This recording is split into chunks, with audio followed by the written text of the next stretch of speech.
Hey, what's happening, everybody? Welcome to the show. It is the Jeff Gerstmann Show. It's a podcast. It's about video games and the people who love them. No? That doesn't really work either? Okay, all right, well, hey. Video games and the business surrounding them. It's time to get down to business, the podcast. Special Monday edition of the show this week. Got word late last week that they were going to shut the power off tomorrow around these parts for some kind of maintenance operation. So as they're taking down the entire neighborhood, it was like, well, I could either do the podcast Monday or I could do it Wednesday. And I figured if I do it Monday, then I do something different Wednesday. That'd be good. So here we are. It's a Monday. And it's time to podcast. It's been, well, man. A lot of they don't tell you when you're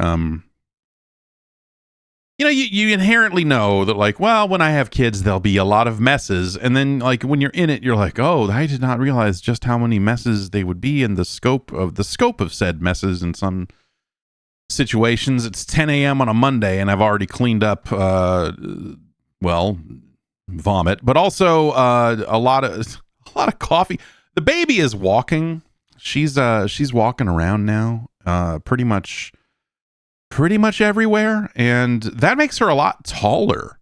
And so she can do things like she can kind of waddle up to this desk and she can grab my coffee out of it. So I'm sitting here this morning and I'm playing Forza Horizon 5 because the game's out now and I wanted to check it out and make sure, because in my time playing it last week before the game was out, there were no other people online playing it because it wasn't connected up to the other versions yet. There was a patch that had to hit on the Xbox and PC versions to bring it in line with the PS5 version, whatever. And so I was like, oh, I should check it out and make sure that all that stuff is working as intended before I talk about it on the show today. So I fired it up. I'm sitting there. And I turn my head and look. And I see the baby sitting on the carpet over here holding a coffee. And at first, it doesn't register, and I'm like, oh, yeah, drink that. And I'm like, oh, fuck! And I grab it out of her hand. And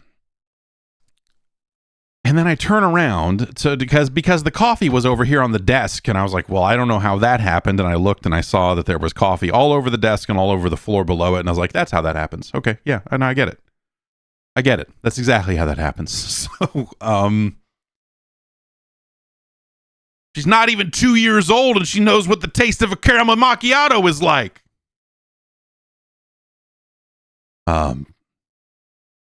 She's gotten her hands on empty energy drink cans before, but never anything that was open and full. So yeah. So that was, I don't know. That was how the earlier part of the morning went. Of just like, oh, geez, we can't have the babies. We can't have the baby drinking coffee. I don't know what the appropriate age is for caffeine for kids. It's probably later than I got my hands on it.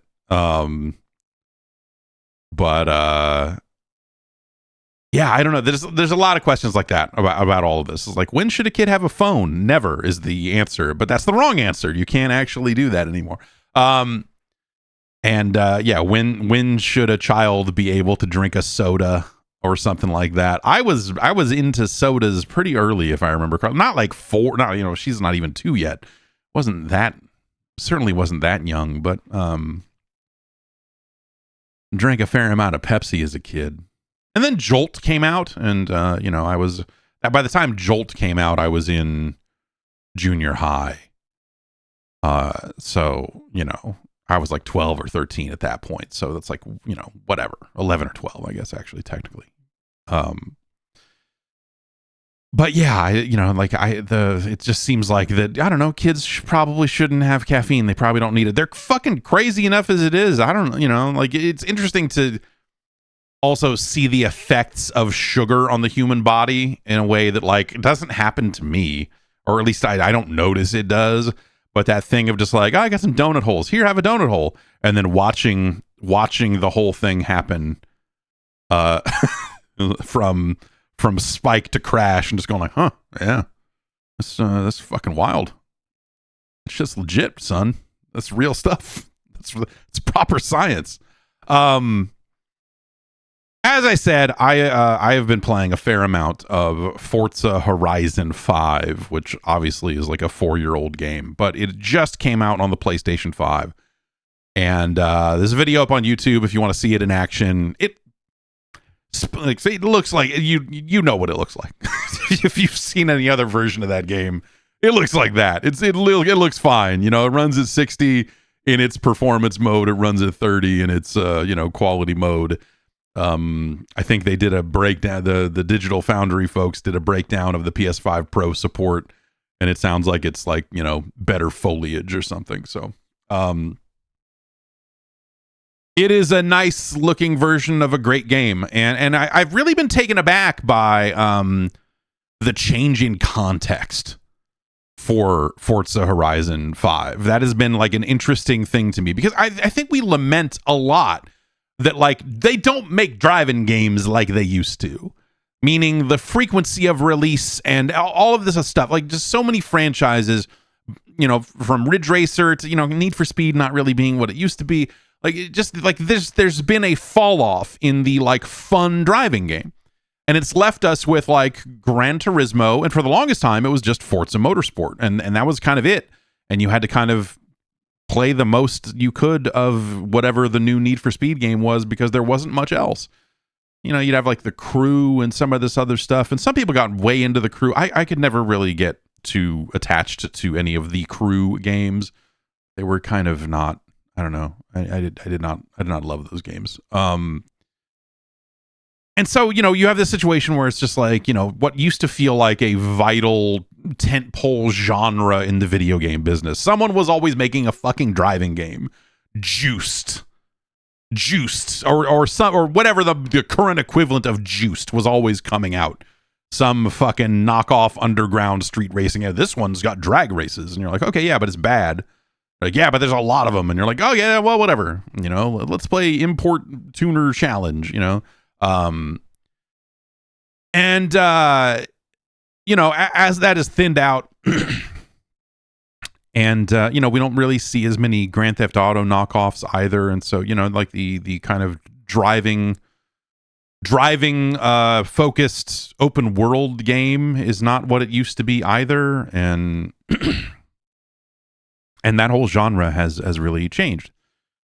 Especially, right now, if you only play games on a PlayStation, then that's an even thinner suite of releases, because they're really, because the Forza Horizon series has never appeared there. And I think Forza Horizon has ended up actually being a pretty important series over the 5 games that they've made, because you don't get a lot of games like this anymore. And so even as that series has kind of waxed and waned, and I think they started really strong, and then they kind of overstayed their welcome a little bit. And then this most recent one, I think they changed up enough of it to kind of make it feel fresh and fun all over again. And so the idea of Forza Horizon 5 appearing on a PS5 actually seems like, no one's really talking about it, because, like, oh, who cares? It's a 4-year-old game. But in the context of people who only play games on a PlayStation, this seems like it should be kind of a huge release, because no one fucking makes games like this anymore. And when they do, they don't put them out on PlayStation traditionally, because they've always been, they've always just been out on Xbox. And now that Xbox games are on PlayStation, here we are, right? So I'm curious to see how it does, how this version of the game does. It's a heck of a version of the game. They lightly implemented the adaptive trigger support on the brakes. Like the brakes are a little stiff when you pull them, which works well enough. It feels like there's way more they could have done if they wanted to start from the ground up with adaptive haptic feedback stuff. If they wanted to go all out with it, there's probably more that they could do. But it is fine, that aspect of the game. But like, it's a heck of a game.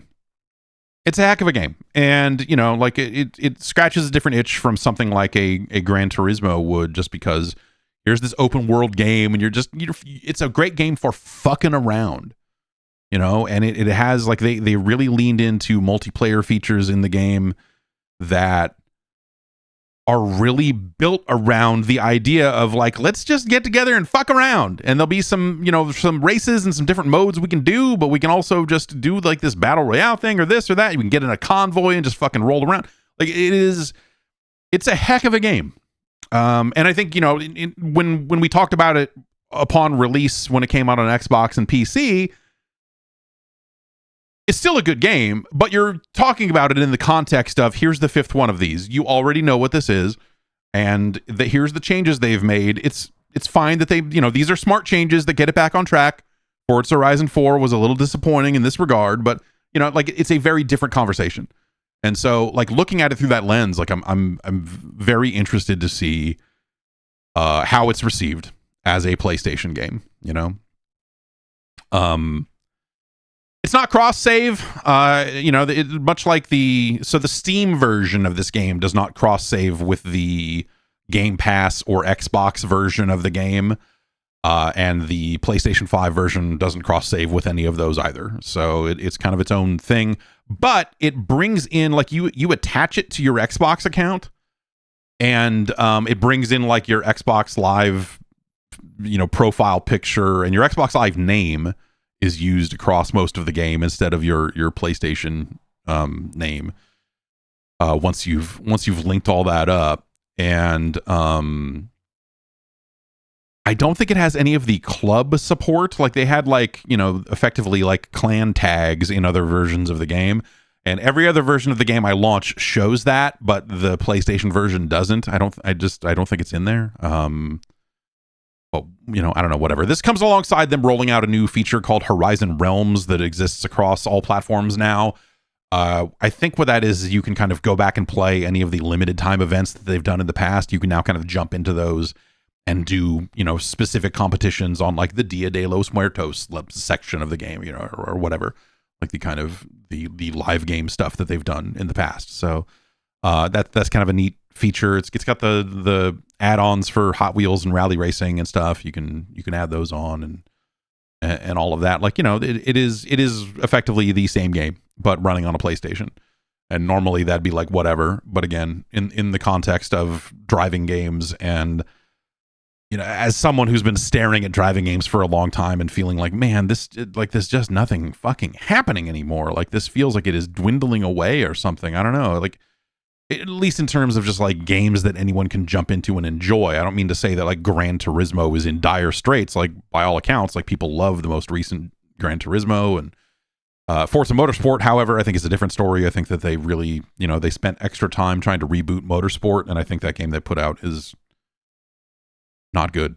They made some choices that, for better or worse, at least it differentiates it from Forza Horizon more than it was in the past. But in a way that you're like, this is like serious in a way that's no longer fun, but also it doesn't seem like a great simulation either. Like, I don't know who Forza Motorsport is for. Like, no one seemed like they were particularly thrilled with Forza Motorsport, regardless of, what type of racing they're looking for. But yeah, I don't know. That's out now on PlayStation. I obviously, I think that, if you have the means to play it on Game Pass and a platform where you can do that, that's a much more cost-effective way to do it than buying it full price on a PlayStation. But if you are a PlayStation owner, again, there's a ton of game in there. There's a whole lot to do, and it's a very well made and well maintained game. They did a lot to it over this last handful of years of them supporting it and adding live seasons and all the other things that they did. And so PlayStation owners are kind of getting to benefit from that. It sounds like that the PlayStation version of Indiana Jones is selling better, at least in like physical form in the UK. Like the tracking on that stuff is always a little finicky as to what numbers are we actually talking about. But it sounds like in that specific bubble, it sounds like that Indiana Jones is selling quite well on PS5. Despite coming out earlier on Xbox and coming out on Game Pass and all of that other stuff. So I'd probably look at that and go like, it's probably a good sign that Microsoft's strategy of putting these games out on PlayStation is almost certainly the right move, considering kind of where they are as a platform and everything else. Marathon.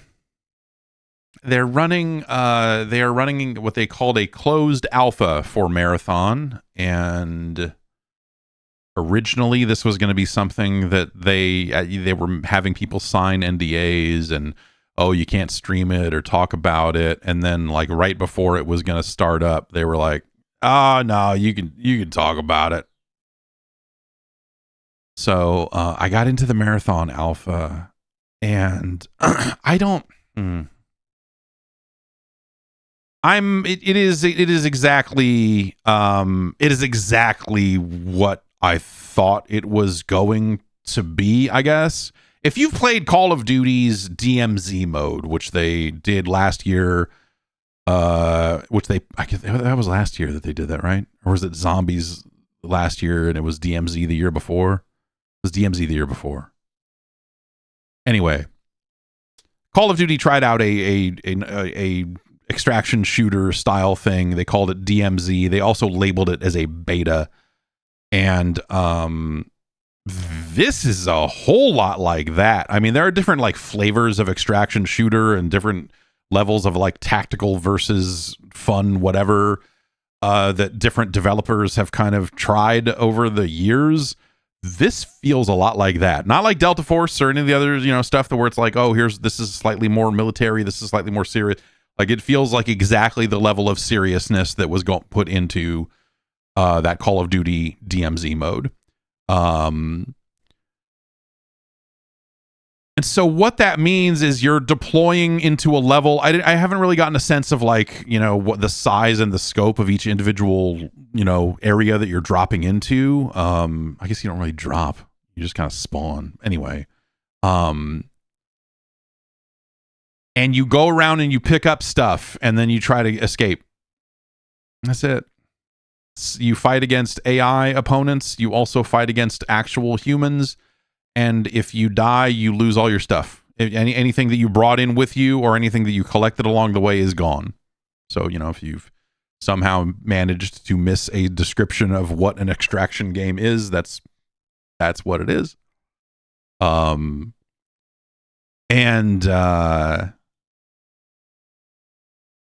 It became so it's a 3-player game. You are dropping into you're starting into these levels with other players. Ideally you're bringing friends in so you can communicate and stuff, and otherwise it is matching you up with strangers. And I found that like the ping system didn't really, like, the communication in game did not feel especially robust in a way that was going to mitigate any of that stuff. And so, it just became like, okay, there's a building over there. Let's run up this hill. Let's go in this building and we'll look in here. And I don't know, here's some items that don't do anything, but they're worth money.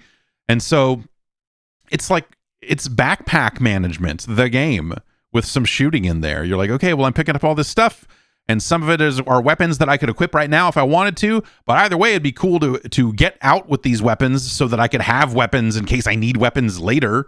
Like, you're trying to stockpile stuff, so when you inevitably die later, you aren't left with starter gear. You've got some gear, you've got a guard gun waiting in the bushes, so that you can pull that out later for your next run. As well as grenades, and there are different loadouts and upgrades and stuff that, you will eventually get to. You take on contracts, and these are kind of missions that you do inside of multiple runs of like, oh, you need to open up 5 boxes. Like, the early ones are super basic. It's like, open 5 boxes and kill 3 players, or, or whatever it is. Like, just simple little achievement style things that you do to advance with the various factions in the game. It looks like there are 6 factions overall, and there's one there's one that you can use out of the gate. I think as far as like feel and all of that stuff, you go like, yeah, this Bungie made another shooter that feels like when Bungie makes a shooter. It feels nice. The only thing I'd say is that a lot of the starter weapons And maybe this is something, because they have to have some kind of ramp, you have to have some kind of upgrades on the weapons, and you have to have some kind of path to feel like, oh, I got the cool stuff. You can't just start with the cool stuff. I feel like the ADS speed, aiming down sights on any of the weapons I found, felt like it took for fucking ever. In a way that was just like, is this broken? Am I playing this in the cloud? What are we doing? Like that specific aspect of the game, I think feels really, really bad. And that might just be like, oh, well, the starter weapons are the starter weapons and they're meant to feel bad. But like that goes back to, no, not to talk about driving games some more, but it goes back to threading the needle on how to have progression in a game. Is you need to have the early stuff feel good, but it can't feel great. You can't start people out with like the worst car in the game to a point where it's not fun to drive, is the point, You need to kind of have the starter stuff actually still be fun to use. And so like that specific aspect of the game was just like, ugh, why this now? It felt like mud. It felt like mud in my hands. So other than that, shooting and some of those other aspects I think feels fine. And it's hard to really judge that because you're like, well, okay, maybe I'm going to find better weapons with better stats. And, like clearly the idea is that you're supposed to be finding and getting your hands on better gear over time. And so naturally they would start you with starter gear that is maybe not great. So that's a tough balance that I feel like maybe they're on the wrong side of right now. Because my feeling walking away from that was like the shooting part is okay, the aiming part feels terrible. Like I don't think I want to do that again. But that goes beyond just the shooting. Like the structure of it and everything else was just like, oh, okay, yeah, no, I don't know why I thought that this was going to be something other than exactly what it is, but boy, they sure did make exactly this, and they, like it's all the reasons why I, only played the Call of Duty DMZ mode when there was a blueprint or something specific to get, that it was like, okay, well, if I get in here and get this, then I can extract this gun and use it in a different mode and whatever else. And that'll be useful. This doesn't necessarily have that, at least not right now. Because if this is now the main mode, right? Like I only played DMZ because it was the promise of getting something that I could use in the modes that were good. If the whole game is this, then, hey, maybe I should just punch out now. It's beautiful. Like I love the look of it, the menus, the what they've done with the structure and lore of, like the way that they've tried to apply old Marathon lore to it, I think works just well enough. Not enough that it's going to satisfy someone that I think is like a diehard Marathon fan. But I think the aesthetic of it, the look of it, all the icons of the different sponsors and factions and stuff, I think are really cool. And it's got a great look to it on that front. Like they did cool art and so on. But at the end of the day, like deploying into a mission, picking up a bunch of shit and then trying to get out specifically so that I can go do that again and try to get, I guess, better stuff or get stuff that I can sell so I have money to buy stuff, or like there's not enough carrot and stick in that progression style for me to want to do it. Especially when you factor in like, oh, I got to play with two other strangers because, I don't really have friends that would play a game like this. So, even when it does come out, it's, like I'm either like seeking out a community of people somewhere or, I'm playing with strangers. Like ideally, like realistically, I'm playing with strangers because, when I play games, I fire them up and play them right now. I don't go like, who wants to play some Marathon in an hour? No, I don't have fucking time for that shit. I turn on the game and I play it.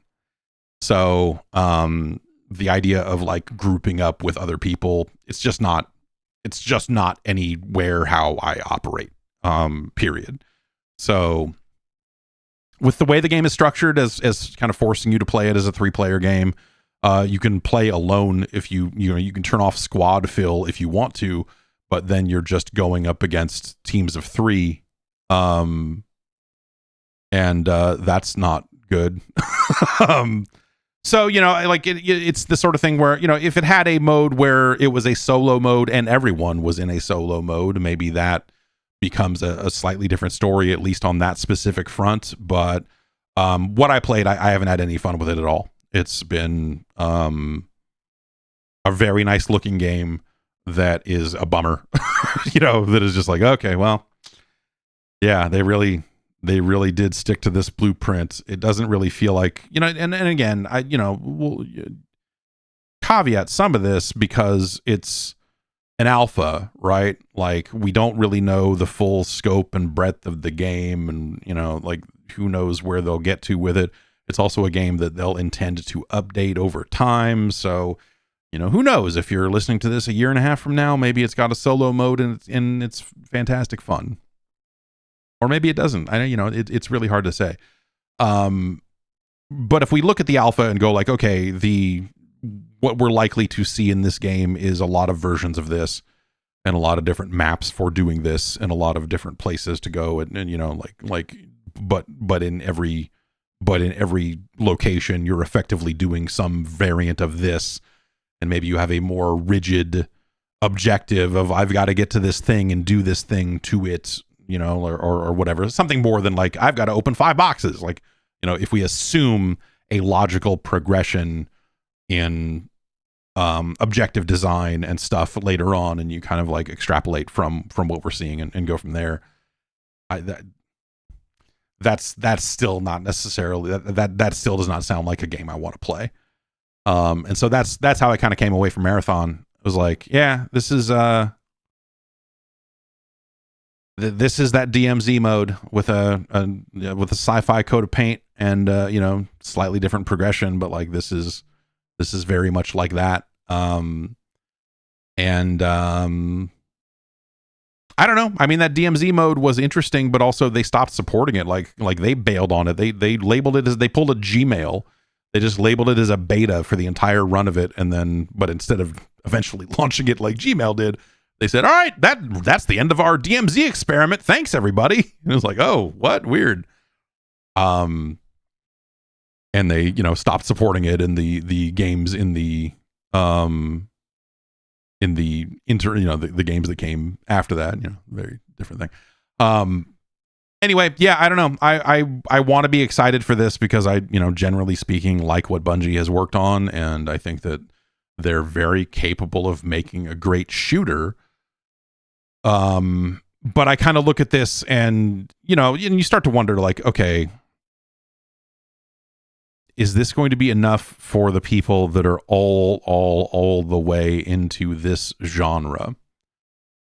The people that want an extraction game deliberately, is this going to be enough for them, or will it not be hardcore enough for them, but it'll be too much for the average player? Like, are they kind of designing themselves into a niche product that in this day and age is, might mean the difference between life or death? It's hard to say. Again, it's a limited alpha, so I don't want to sit here and like pass full judgment on it. So all I can really say is that I don't want to play this game in its current form. If it has a lot more going on when they release it, if they're holding back on like a ton of different modes and things to do and variety and different ways to play, I am potentially on board if they hit upon the right formula. But I think in terms of where they're at with it and matchmaking with strangers and playing these 3-player, like I don't want to do that. Like at all. And so I don't know. I still have it installed. I will probably, mess with it a little bit here and there because the alpha is going to run for a little while longer, but like, we'll see, again, like we'll see what else this game has in terms of things to do and ways to do it. But like a lot of it very deliberately underscores, like, they're like, okay, this is, they have made, this doesn't feel like, in its current form, this does not feel like something that is going to dramatically change the conversation around this genre. We've talked about that a lot. Like, what's it going to take for an extraction shooter to break through to the mainstream? None of this feels like something that is going to do that. Again, I think structurally and conceptually and mechanically, this feels very similar to the Call of Duty DMZ stuff, which had all of these same sorts of mechanics in terms of, hey, you're getting in, you have contracts to complete, you're picking up stuff along the way, you're selling that stuff, you're buying protected slots, you're doing this, and the different things that an extraction game has done. This just kind of feels like that, and that didn't succeed. So what are we doing? Like, it ain't Tarkov. Like, obviously it's not nearly as hardcore as a game like Escape from Tarkov. It's not designed to be.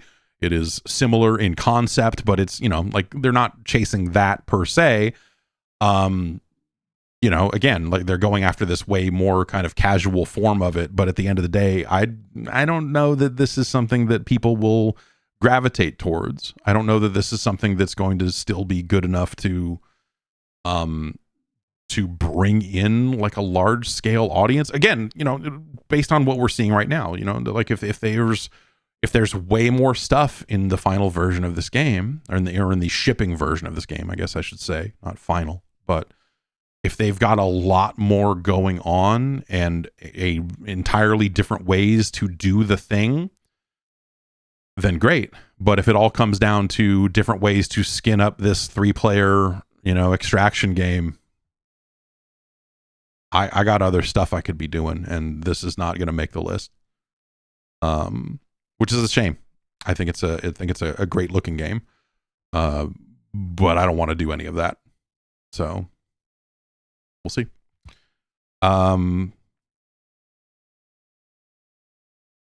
The Elder Scrolls 4 Oblivion. They released that remaster. Someone in chat says I would pick Marathon over Destiny. It's like, yeah, that's easy to say after a decade of Destiny, dude. Like, after playing Destiny and seeing its ups and downs for over a decade, it's very easy to see, like, I'm ready for something new. Like, no, really? Oh, who could have guessed? Yeah, me too, but not this. Oblivion is out. They remastered it. It's crazy. Then they broke it. then they completely, they managed to fuck it up over the weekend, I guess. Or at least the Microsoft Store version of it, where they released a patch that like removed all the DLSS, like all the upscaling stuff got stripped out of the Microsoft Store version of the game, and then it sat that way all weekend. Like, just like completely unplayable for people. It's like, yes, we clearly, the people making this understand the Oblivion experience is that sometimes it's completely fucking broken. But I don't know, it's fun to go back to this. I think a lot of the menus are really fucking hard to deal with, man.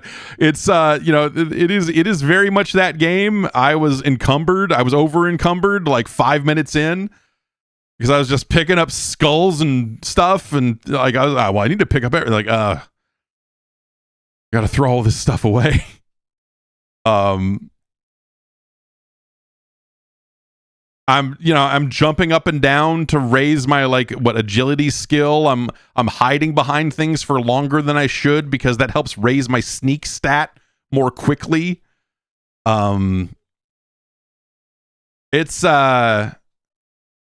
that game. I don't know. I've only played about an hour and a half of it, so kind of got out of the introduction. Like, it's great, man. Like, to revisit that world and remember, like, oh, dude, right, that's Patrick Stewart is in this thing. Like, that's fun. And going through the whole, introduction of that game and hearing some Patrick Stewart there up front, and then getting out of the world and just fucking shit up. Yeah, I need to play more of it, but it's fun.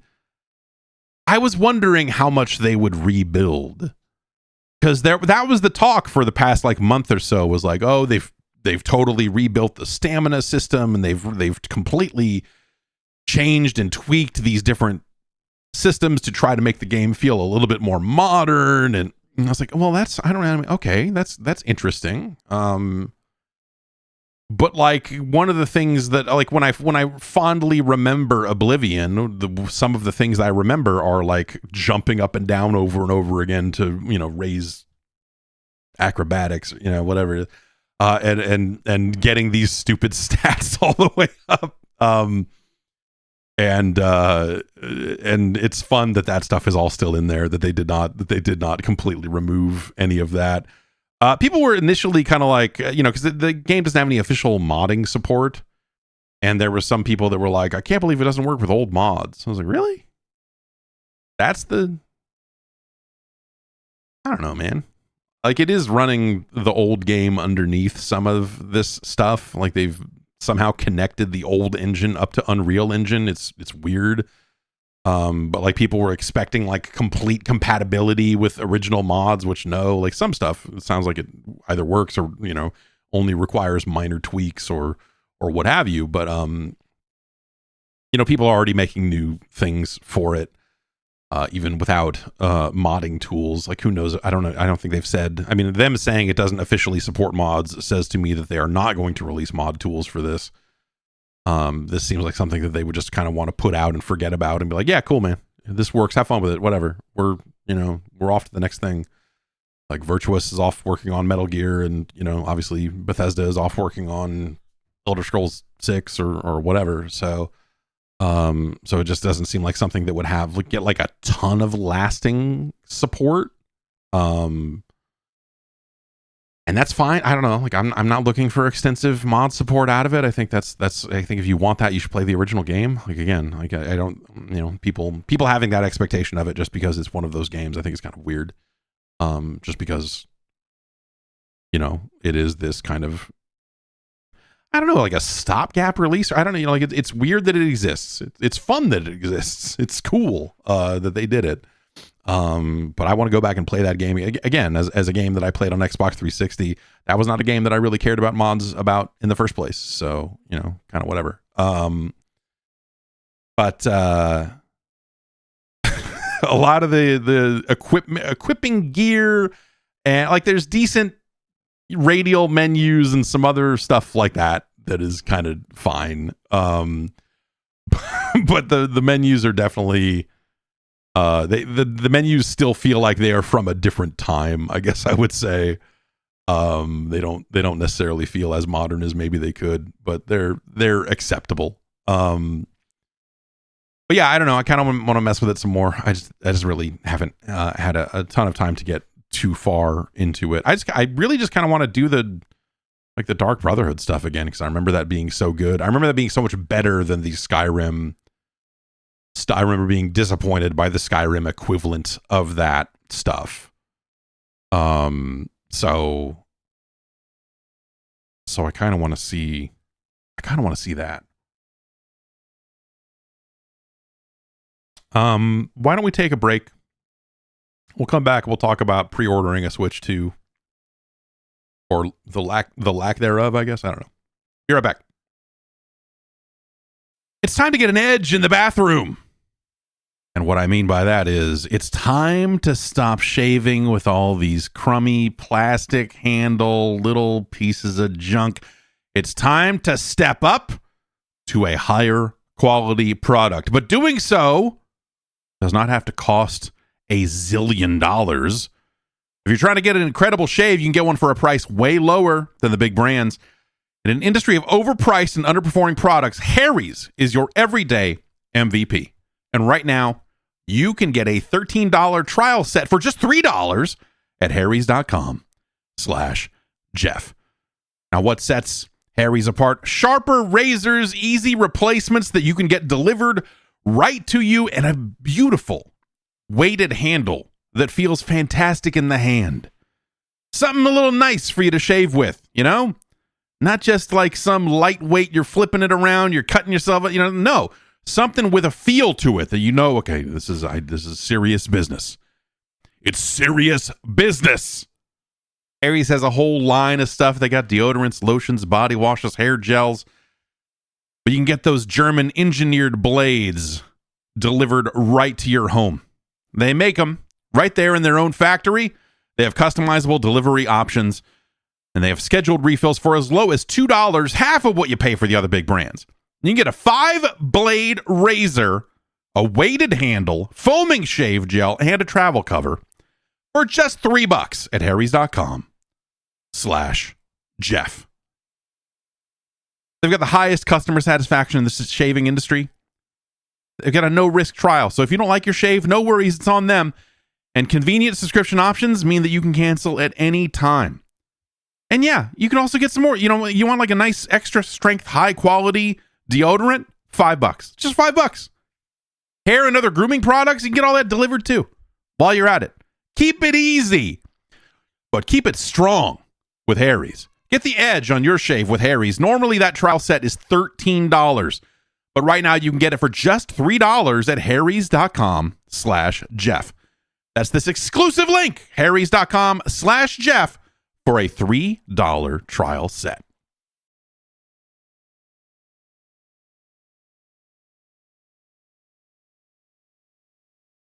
The Nintendo Switch 2. Did you pre-order one? Did you manage to get a pre-order in? It's been a disaster. This is the first wave of Nintendo Switch 2 pre-orders. Nintendo is still doing their lottery for people who have played more than 50 hours of a game, or or whatever it is, whatever their restrictions are. Like those will still go out at a later date. So this was Best Buy, Target, and Walmart on the night of, and then GameStop held theirs until the following morning. And those were done in store as well as online. So theoretically, you could walk into a store and try to pre-order one of theirs, which sounds like maybe it would be a slightly easier way to do it than to use all of the broken websites. It was interesting. Like we were in the Discord, everybody trying to get their pre-orders in, and it was, like sharing tactical information. Like, okay, this website is now, like the Target website just crumbled 5 minutes in. It was like a pre-order started at 9 p.m. Pacific time. I think by like 8:58 p.m. Pacific time, Target.com was fucking fucked. And so I had like mobile apps installed, because sometimes mobile apps hit different APIs, and so they'll stay up when a physical website is down. And so you're kind of like looking at, I'm here on my phone. I managed to get through the process on Target at some point, and they immediately canceled it. It was like it finally checked out. It finally went through. You hit the place your order button, and it says, "Thanks, man, you ordered it." And you're like, "Ugh." And then you get an email like 9 seconds later that says, "Yeah, something's broken. Your order's canceled." And then an hour and a half later, I got another email from Target saying, "Hey, your order's confirmed. Thanks for getting it in." But it was canceled. It was actually canceled. It was wild. And so it took me almost 2 hours of fucking refreshing phone apps to try to get them to work, and having like 7 different browser tabs open to 3 different stores, and trying to figure out what's what. Best Buy didn't even start their pre-orders until closer to 9:30. And so it was a half hour of like, what the fuck's going on over there? Are they going to start theirs, or what are they do? And then they finally did. They had a line system where you would click on it and it would say, "You're in line. Don't leave this page." Walmart also had a line system, but theirs was like, "Okay, you can hit this button and continue to shop on Walmart.com, and we'll let you know when it's your turn," which some people were seeing like times on their line page on Walmart. It's like, you got 18 minutes approximately. And I never saw that. So it was just like, I'm staring at this page that says you're in line. Finally got through the line on Walmart, and it takes you to a page where there's a pre-order button that you can click. But when you click the pre-order button, it just popped up and said, "Yeah, there's an error. We can't add this to your cart. This is broken." Okay. And so I had the experience of, I got through the line. I'm on a page on Walmart.com that says, "Click here to pre-order the Switch 2. And below that is a ticking timer that says you have 10 minutes to complete this transaction. And I'm sitting here staring at it. I'm like pulling my face off, going, "Are you fucking kidding me?" And like the timer is expiring as this is going. It's like wasting away. It was crazy. On Best Buy, they had their line thing, and I was sitting there staring at it. I was like, okay, maybe I'm going to get through this line eventually. Instead, the line page just disappeared, and I was no longer in line. It wasn't like, hey, you made it through the line and now you can order. It was like, I don't know, man, you're just not in line anymore. Go fuck yourself. Okay, great. Thanks, Best Buy. So with Best Buy, then I clicked the button again to get back in line, and then had another 25 or 30 minutes of staring at that. Meanwhile, things were going out of stock and back in stock. So like Walmart would suddenly say, oh, we're out of stock on all these bundles. And then 5 minutes later, they'd be like, nah, we found some. As carts are expiring or, whatever it is. And so there was a process of like, oh, Target's claims they have them again. Like, oh, cool. Let me see if I can get in there. No? Okay. Broken again. After, again, close to 2 hours of that, I think it was, 10:45 or something, the Best Buy thing finally worked, and I managed to get a pre-order in for local pickup. So I need to the Thursday, the night before the Switch 2 comes out, I have to go pick up a Switch 2 from a Best Buy that is thankfully within driving distance. And I don't know, I sat and thought about it. I was like, it'll be actually kind of fun to go pick this thing up and I don't know, get a look at the other people that are buying a Switch 2. Look them dead in the eyes. I thought about bringing my daughter. I thought that might be fun for her to go, but it's her last day of school, and like as I'm thinking it through, I'm like, well, like I can't just go get it and then bring it home and be like, all right, bedtime. She's gonna want to stay up and play Mario Kart for hours and hours, which would need to be downloaded, and who knows if the eShop servers will be up. And so the percentage chance for disappointment by doing that was so high that I'm like, actually, maybe I won't do this, and she'll go to her last day of school, and then maybe I'll show it to her after that.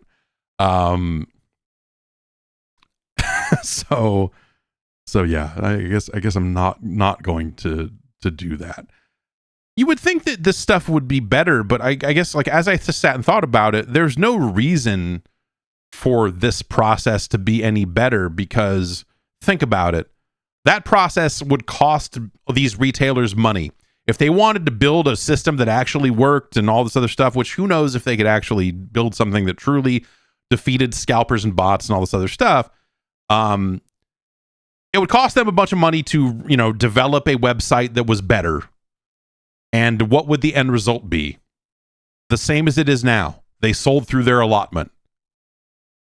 They don't care. Why would they care? They had these things, they sold these things. Obviously, they would probably rather have a better customer service experience, because that makes you think less of them. Like I think less of Target because of how fucking terrible they were.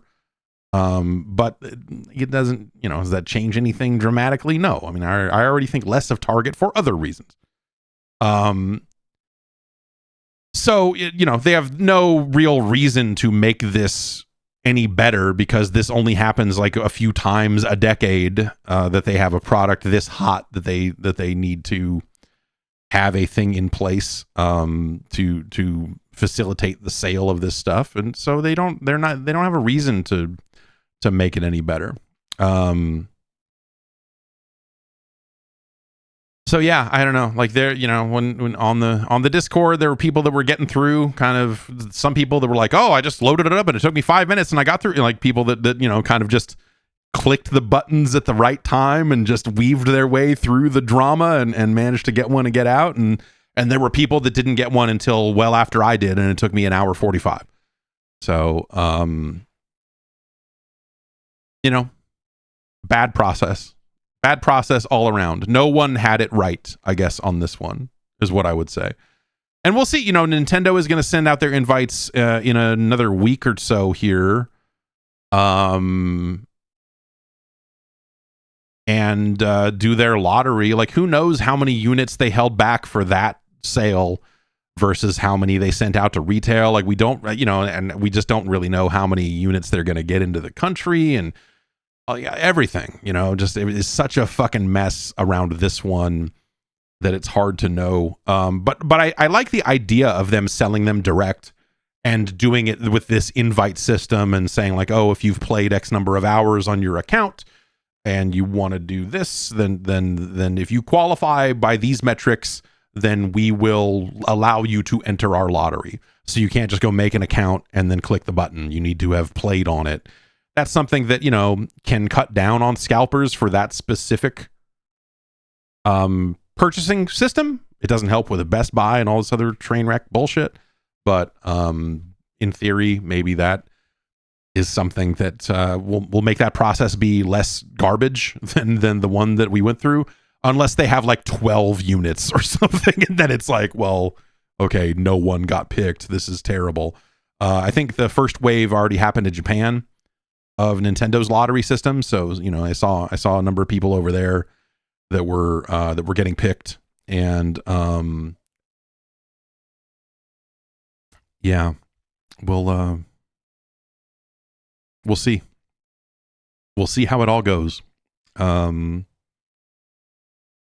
for a system that people seem to be cooling on by the day. I don't know. Like it's. I think at the end of the day, none of that matters either. Like as much as that, I don't mean to sound flip about it, but like, you know, we're talking about a system that will probably get games for a decade or so.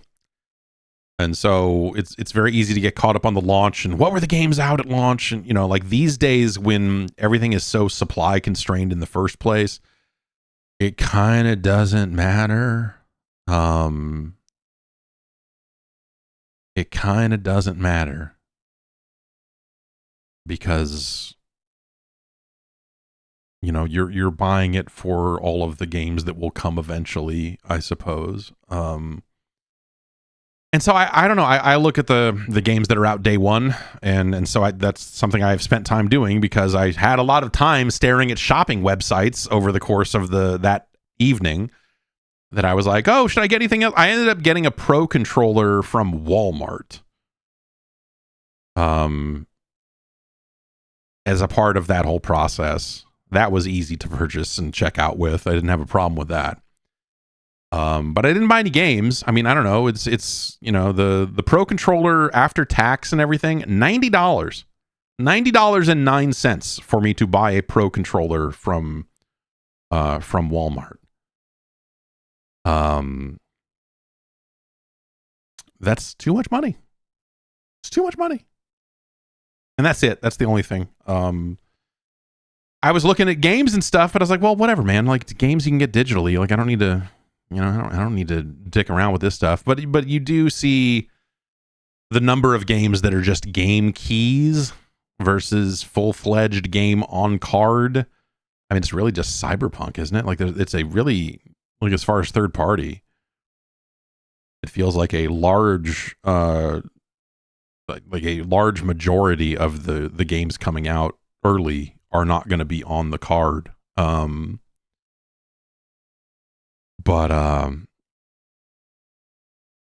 Yeah, I don't know, man. Like it, I think all of that stuff just, I don't know, like the whole thing just feels a little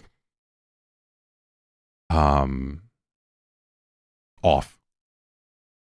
Yeah, no huge. Yeah, the we didn't have the weird batch of like, oh, Ubisoft has a zillion games. They have since given a date to Star Wars Outlaws that is coming to the Switch 2 this year. I believe Assassin's Creed Shadows got rated in some territory for Switch 2, and of course, you know, it seems to make sense that they would try to do a version of that game or a version of all their games for the Switch 2 eventually, but like, did developers get caught off guard in some weird way? Like I know that, you know, third parties are getting disclosed and getting stuff for a pretty long time. So it does seem a little weird. A little weird. but yeah, I don't know. The whole thing, like I said, the whole thing just feels a little off. And I don't know. Like it doesn't feel like a hardware launch. It doesn't feel like the level of excitement, the level of, maybe it's just because there's so much shit stuck to it. You know, like it got caught up in the tariffs, and so the pre-order date had to be delayed, and you know, like the accessory prices went up at the last minute, and no one feels good about that. And like there's just kind of so much happening around it that is affecting it, that maybe that is kind of sticking to it in a way, and whatever. But I don't know. Kids will probably be excited because they won't know any of that. But yeah, the software lineup just feels a little thin right now. I don't know. I would probably feel differently about it if I was a big Mario Kart fan. I think that's probably the thing, right? Is the lack of a traditional Mario and Zelda that you can go like, oh, dude, about. There are no games at launch that you can go, oh, dude. The closest we get to that, I think, is Donkey Kong Bonanza, because that looks real good. Looks real good, but it's not launch. So, yeah. I don't know. That's a little weird. Why don't we get into the news?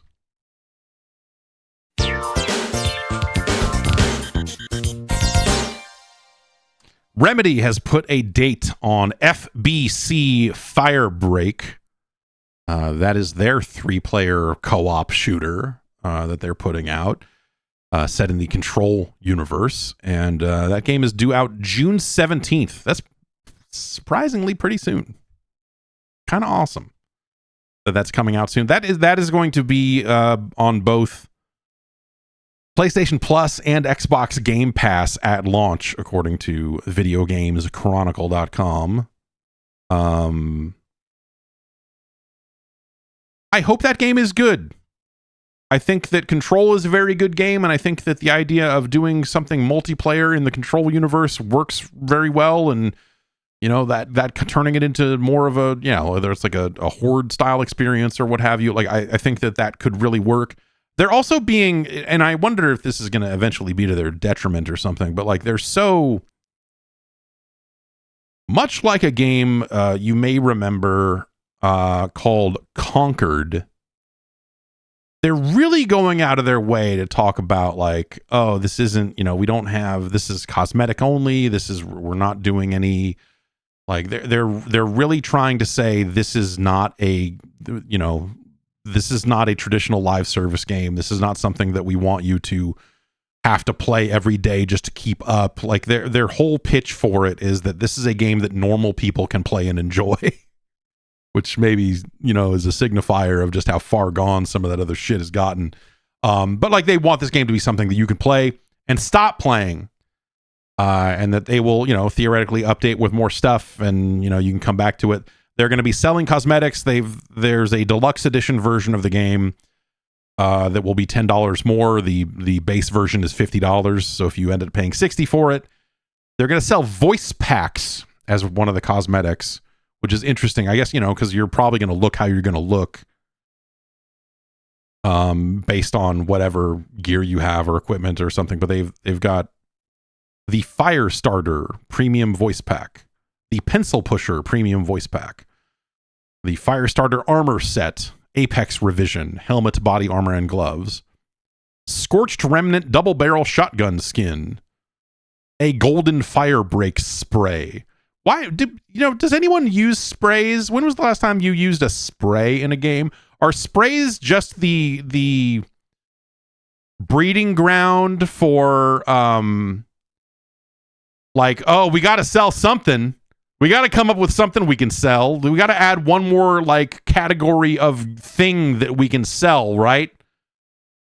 And they're like, sprays, dude. People love sprays. And it's like, no, it is not fucking 1999. Like, no, it is not Counter-Strike. Like, when was the last time you sprayed? For me, the answer is probably Counter-Strike over 20 years ago. But I don't know. Like, maybe people use sprays. I don't even, like, in most games, I don't even know how to spray, because I never bothered to learn it. So I don't know, man. sprays feel like the dumbest like cosmetic item of them all.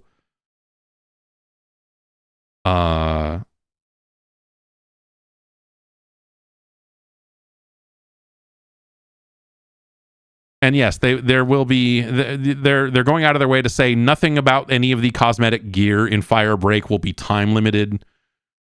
So it's not going to be a situation where they're going to, oh, you got to play the game this week or it's going to go away. Like I got caught in the middle of that with Call of Duty over the last week or so and realized I was just not going to make it, and who cares. They had a time limited event that they call, it was like Black Ops Revive, like Tribute Week. And the last item that you could unlock by getting like 600,000 XP or whatever it was a skin that was just straight up called John Black Ops. And I was like, well, that's dumb. I wonder if it has voice lines. Like, what does that even have? What is that? And so I wanted to unlock John Black Ops, but then I didn't play the game for like 3 or 4 days, and it was like a 12-day event. So over the course of 12 days or so, you had to get 600,000 XP, or like 620, 612, somewhere around there. And no, I'm just not. I just like. It turns out, I as much as I do play that game once or twice a week, I play that game once or twice a week, and not for an hour plus every day in order to get 600,000 XP. So yeah, I don't think I'm going to unlock John Black Ops. I think there's maybe 2 days left on that event. It was just a weird thing. So I don't know. So to contrast with that, Firebreak is saying that they are not doing anything time limited. They are not doing anything that, there will be things that will be available for sale. But they are very deliberately saying that they have no gameplay impact and they will remain available permanently. So, not something that is going to be a time limited event or whatever. I think that game could be really cool conceptually. I know that they've had people playing it here and there recently, and the word out of it, so far, the word out of playing it has been like this seems like kind of cool. I know there's been some hands-off demos and various things over the course of the last, I don't know, 6 months or something. So I don't know. Like, I'm curious to see how this pans out. I think it all, like the action in Control was good. It was the thing that, like, it made me feel a lot better about a game like Quantum Break, is because you see where Quantum Break got a lot of things wrong about the flow of combat and making the kind of powers and guns stuff work work well together. And Control feels like the game that only could have happened because of some of the mistakes and some of the limitations of their previous work. And so I think the action in Control has gotten quite good compared to some of the stuff Remedy has done in the past. And so the idea of taking that stuff and turning it into a 3-player, I mean, it's a first-person game, and I think all that stuff potentially works really well. So we'll see. I might tell you that I am fired up about Firebreak, and I have high hopes for it, because I think Remedy's been on a real tear lately, and I love Control so much that I'm very interested to see more stuff set in that world, and yeah, we'll see pretty soon here. That's just like what, little over a month and a half out.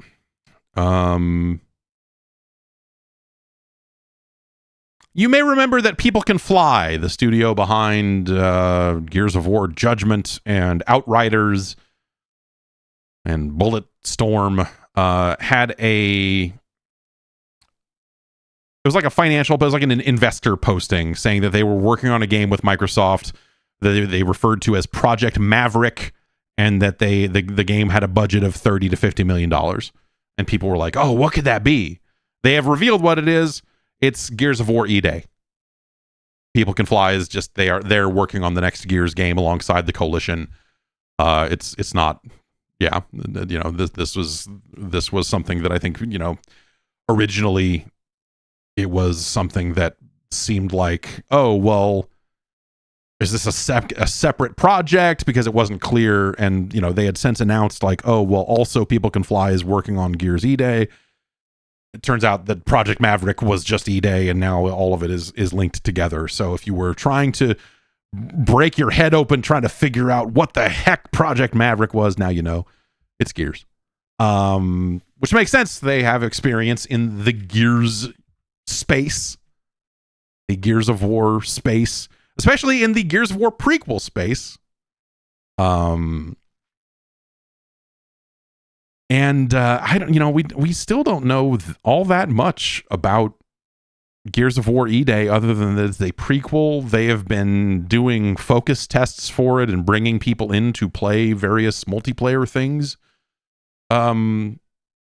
I heard some details out of that, you know, didn't necessarily sound like it was a dramatic difference. But you know, it was a very early build type stuff. I assume we will see a lot more about Gears this year, right? We would have to, right? I don't know. I'm done saying that about Microsoft first party stuff, because it's very easy to like say like, oh, well, surely this game has existed long enough that they'll have something meaningful to show, right? But we've gone a year plus without seeing anything on like Perfect Dark or some of the other stuff that they've, you know, have also announced. So it's just like I don't even know anymore. You would like to think that a Gears of War game would not be so mysterious that they're like, I don't know. Well, you gotta wait. We can't show it yet. We don't know what we're doing. Like, I don't know. You're making a Gears prequel. It's not, you know, like hopefully they're cooking up something unique for, you know, some multiplayer modes or whatever. But I think when it comes to campaign and making a Gears prequel, you go like, yeah, well, yeah, this is probably the thing you're making, huh? I mean, this is E-Day, so this is after the Pendulum Wars. So would we have chainsaw guns at this point in the timeline? I'm not even clear.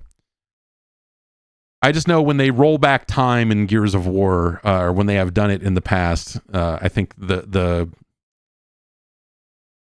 minute they got to a point where they've got guns that don't have chainsaws on them, they fucked up, man. The minute they're showing you from the before times, this is before we figured out how to strap a chainsaw to a gun. I don't care about that, man. I don't care. Oh, you got a bayonet on him and I can stab him? No. It's not what I'm looking for. Take your Retro Lancer, shove it up your ass. Put the chainsaws on the guns, man. That's why we're here. But yeah, I would think that we would see some more of that game soon. I would expect. Also, as part of this was kind of an updated investor kind of filing on their part, according to Eurogamer. People Can Fly says that they are currently working on 7 different projects, including something named Project Gemini, a new AAA game developed in partnership with Square Enix.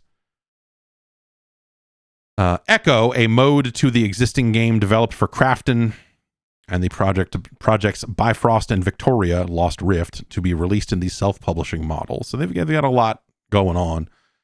If they're developing a game with Square Enix, is that Outriders 2? Because Square published that game, didn't they? I wonder, did Outriders do well enough to justify a sequel? I would be interested in a sequel to Outriders. I don't know.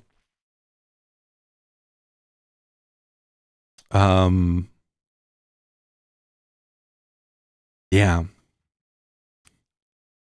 Outriders ain't so bad. It's not great, you know, it's not great. But if you're looking for a, put it this way, if you like Borderlands, but you don't like Borderlands, but you kind of want a loot game where you're getting guns and shooting stuff, like Outriders has some stuff. Outriders has some ideas. Outriders was a great Game Pass game. The founder of Discord is stepping down as CEO to make way for someone new. Humam Saknini will be stepping in as the new CEO, and they were the chief strategy officer at Activision Blizzard prior to coming on to Discord. The existing CEO, Jason Citron, is moving on. He will stay as the chairman of the board, I guess, is what He will take on a new role as advisor to the CEO. So he's not necessarily leaving the company, but basically they're putting a CEO in place that will help get them towards going public. And this is something that Discord has been flirting with for a very long time, is my understanding, that they've been, because remember, they took on investment in a very deliberate way from like PlayStation, and like there was talk about Discord going public, I want to say like 3 or 4 years ago. And so this seems like it is them heading in that direction. An interview with Citron kind of said like, oh yeah, you could, like sort of not saying, hey, we're looking to go public, but like you could see a move of us putting in a new CEO. Yeah, you could see that as a step in that direction. Of course, clearly that's a step in that direction. So yeah, I don't know. That's kind of where they're headed, but that's where they've always been headed. There's kind of a fresh round of panic around this because people are like, oh, Discord's going to go to shit. To which I would say, do you not get the Quest pop-ups every couple of days for like, hey, watch this trailer for this movie and we'll give you a frame to put around your avatar for a month? Like not even a permanent unlock. We'll give you like 2 weeks of a cosmetic on your Discord account for engaging with this ad. Like, come on. So yeah, I don't know, like Discord going public will, will that destroy the company? Sure. It'll put it on a timer, right? It'll start some ticking clock. The same way as if they had been acquired. Like there was talk about Microsoft acquiring them, and people similarly were like, "Oh my God, this is they're destroying it." People. I think that was the last time people freaked out about Discord was around the idea of them being acquired. But Discord is big enough that something's going to have to happen with them, one way or the other. The people involved want to make a bunch of money, and they're going to do it. They're going to find a way to do that, and then they're going to go do something else, because that's how this works, right? It's a shame, because I really like Discord, and I would hate for it to get significantly worse. But yeah, I don't know. We'll see. It's not like AOL Instant Messenger was actually good. It was just ubiquitous,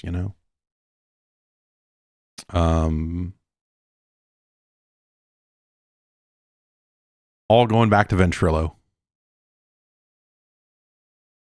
No, we're all going to get into Valid chat. The CDC, the Cult of the Dead Cow, is they're fixing it.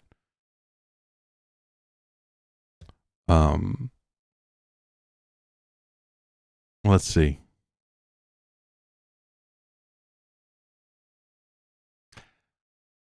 VideoGamesChronicle.com has a story, says that Russia is moving to seize the developer of World of Tanks over their support of Ukraine.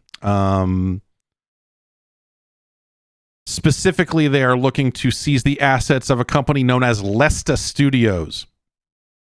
Not Wargaming themselves. Lesta Studios is a studio that has at times has been owned by Wargames and has been doing development on Wargames products for a while. This is something that looks like happened about 9 or 10 days ago. And they have some documents here. A statement of claim by the Deputy Prosecutor General of Russia to prohibit the activities of the association consisting of V.V. Kisly and M.A. Katazev, and to transfer shares in the authorized capital of the defendants to the state. So basically, the state is looking to take control of Lesta Studios away from Wargames. Wargames did give a statement to VGC and said Wargaming made a strategic exit from the Russian and Belarusian markets 3 years ago. The company disposed of its business in Russia and Belarus to the local management at zero cost and on a debt-free, cash-free basis, with no consideration to take it back. Wargaming doesn't have any assets or business interests in Russia and Belarus. And so them seizing Lesta Studios based on like that seems far-fetched at best, or a stretch, I suppose, if we take Wargaming at face value on this. Wargaming has sold Ukraine-themed bundles and done things for charity inside of World of Tanks and I believe World of Warships and stuff like that. So that's one of the things that they are citing as a reason why they are doing this.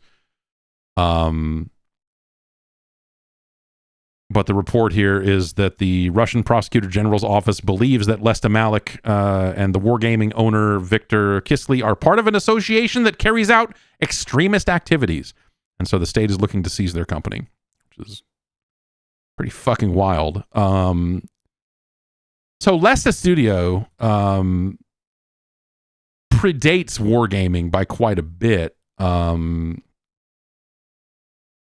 And they are based in Moscow, and they have another studio in Minsk, which is in Belarus. And they, let's see here. I'm trying to get the dates right here.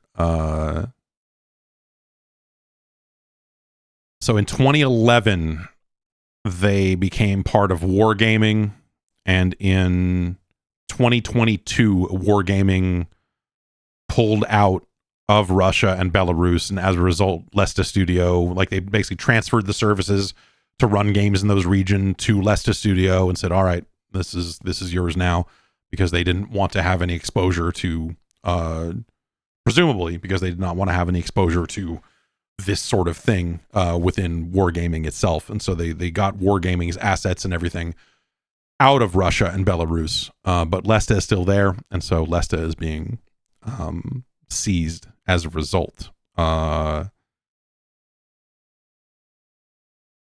So yeah, there's Lesta has made a few games in the years since spinning off of Wargaming, but the idea is that they are separate companies. Whether they are or not, I'm not equipped to fully investigate at this time, but that is what they are saying, is that that they have spun this off. Wargaming at this point, they were originally based in Belarus, and they moved to Cyprus a long time, like before the conflict in Ukraine started. They were already out of that region for the most part, and they were in Cyprus.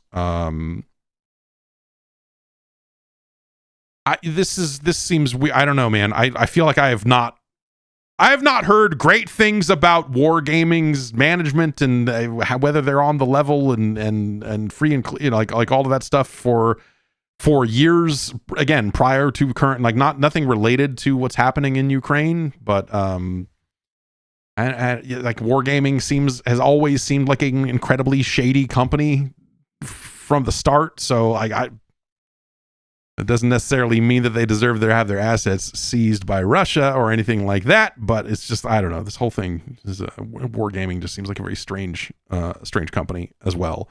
But again, according to them and the statement they have issued, they no longer have any business interests in Russia or Belarus because they got out of there in 2022. And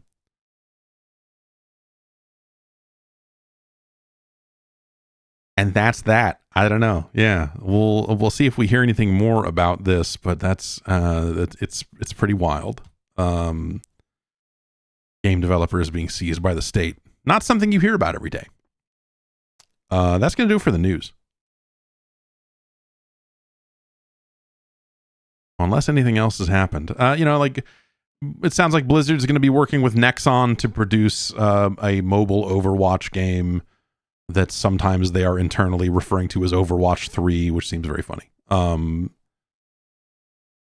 idea of calling a game Overwatch 3 when it seems like they're trying to distance themselves from the concept of Overwatch 2 is very silly. And also, the StarCraft rights are apparently involved in this. The reporting around this story has not always been clear about the nature of what the StarCraft game or what the StarCraft thing could be.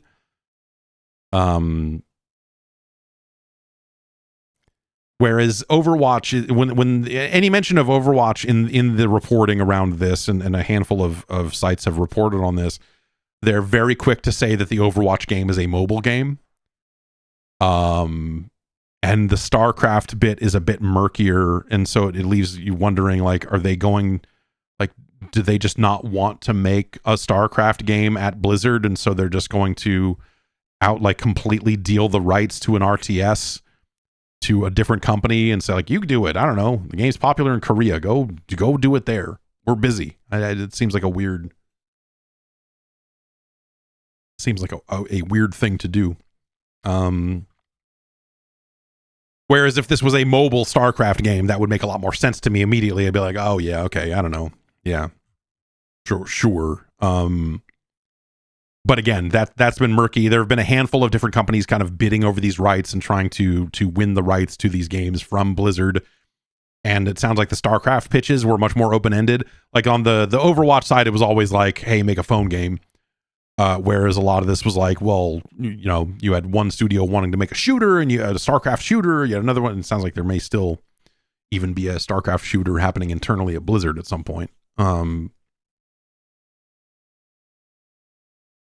whole thing sounds confusing. Like the reporting around what this StarCraft game might be or could be, or what platforms it may appear on, seem very weird. Especially in a world where if they are working on like some kind of open world shooter set in the StarCraft universe internally at Blizzard, which some of the hiring they've been doing seems to indicate they might be doing just that. What they're doing with the rights to StarCraft seems strange. I don't know what you do with StarCraft in this day and age, though, like other than what they did successfully with StarCraft 2. Right? I mean, like it took them a little while to get all the games out and all the campaigns and everything. But like in terms of like StarCraft 2's popularity in the esports scene in Korea and some of the other things that happened there, like it you know, it seems like they did pretty much what you would want to do with it. And so do you make another one of those and hope that there's still going to be another esports scene that springs up around StarCraft if you do a StarCraft 3? Obviously the universe is such that you could make whatever game you want, right? I mean, they tried to make StarCraft Ghost and it was not a great game, so they killed it. But you could set a lot of things in the StarCraft universe. There's a lot of different types of games you could make inside of that would work. So it really comes down to, would you still make an RTS? Was it Tempest Rising? Tempest Rising just came out, and that's kind of designed as a classic RTS. Seems like people are liking it. I have not. I installed it, but have not had time to try it yet. But that looks kind of cool, and I wonder how well that's doing. But that's a different story, right? I mean, how well a game like that does in the US and blah, blah, blah. You know, like what we're talking about is like, hey, would an esports scene be, would the RTS esports scene rise up again in Korea if StarCraft 3 were to exist? Or has that window kind of closed? I don't really know the answer to that question. I think that esports is kind of, like, we've seen another wave of it kind of come and go since StarCraft 2 was popular, right?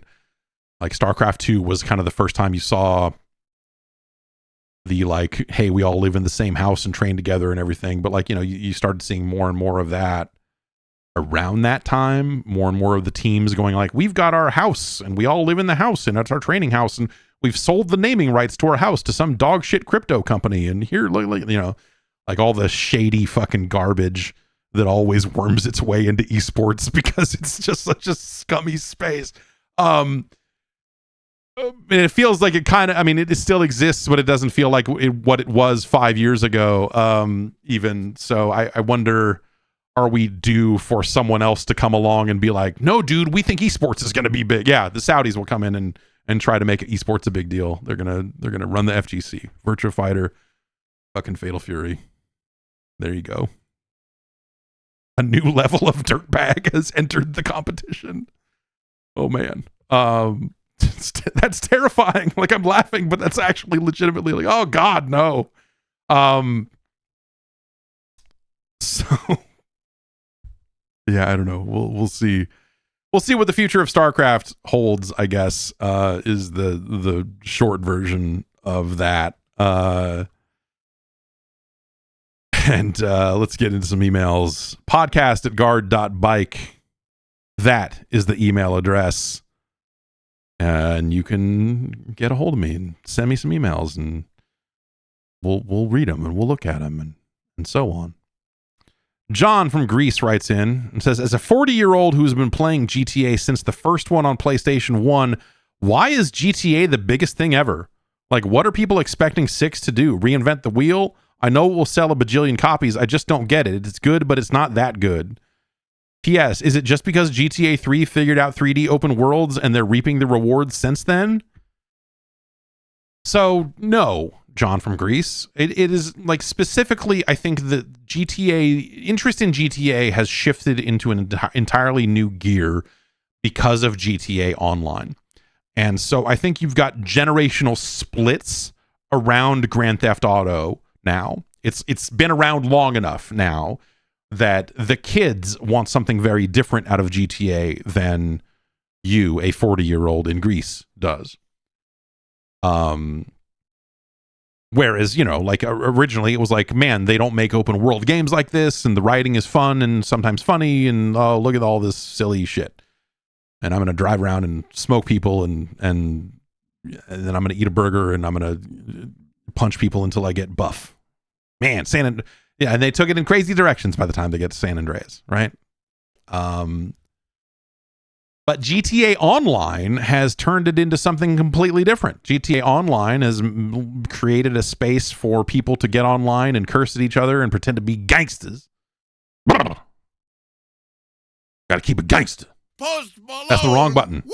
Awesome bomber. Nope. That's I pushed the wrong button. Gangster.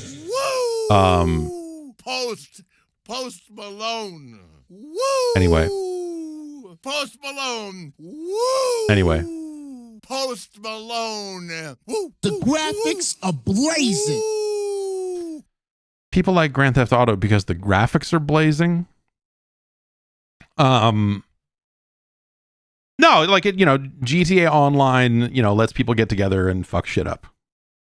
And you know, you have the kind of rise of the like role-playing server where people can pretend to be cops, which is like, sure, I guess. Like all of the role-playing stuff.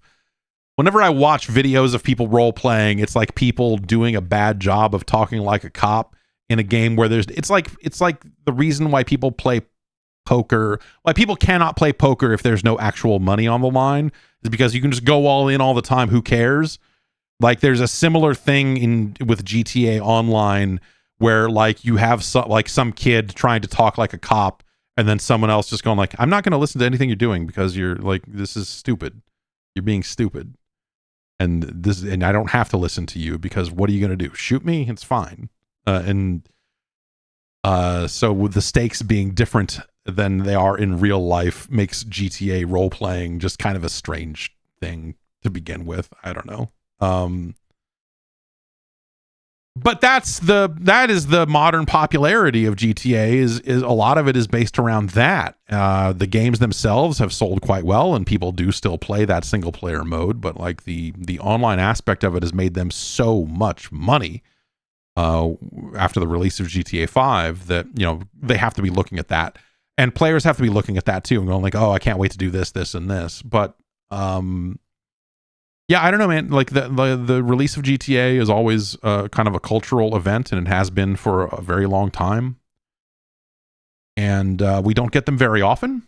And so I think you also kind of have a weird nostalgic thing going on here where it's been so long since GTA 5 that the idea of one coming out, like people are like, oh my God, this is going to be, I haven't played one of these since I was in college. You know, like the amount of time that has passed is crazy. Like people have started families in the distance between GTA 5 and 6. Those kids are going to school. And so I think that all of those things kind of fold together into, like, you have a lot of different segments of the audience that would theoretically be excited about a new Grand Theft Auto game. But I do think that probably the largest segment is probably that online portion these days, in terms of like vocal hype for GTA or what have you. You know, that's probably where a lot of that comes from. And I'll be interested to see what they do there. But I got nothing out of GTA Online in GTA 5. Like, it was just like, all right, you put a bunch of really kind of crappy races in here that I can play with other players. And like, if I wanted to play Team Deathmatch, there's a zillion other better games where I would do that than do it in GTA.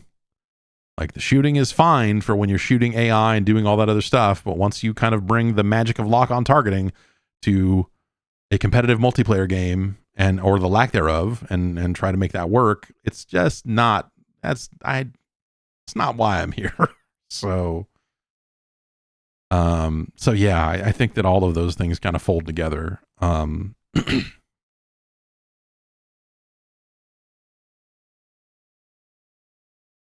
Moose from Canada writes in and says, Claire Obscure Expedition 33 has sold 1 million copies in 3 days. Do you think the studio didn't expect this kind of success? And if so, do you think they wouldn't have been day one on Game Pass if they thought they would be this successful?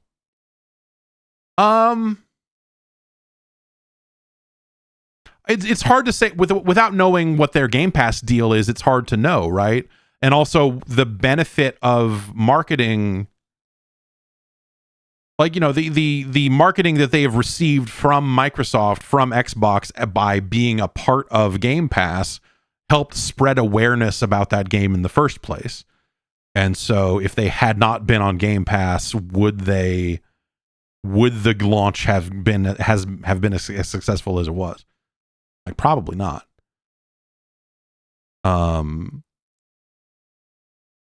So at the end of the day, like, yeah, we don't really know.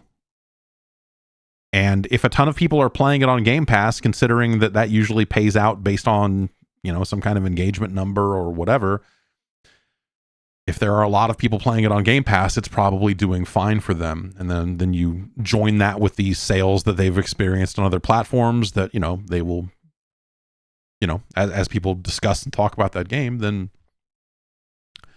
I don't know that they would regret it.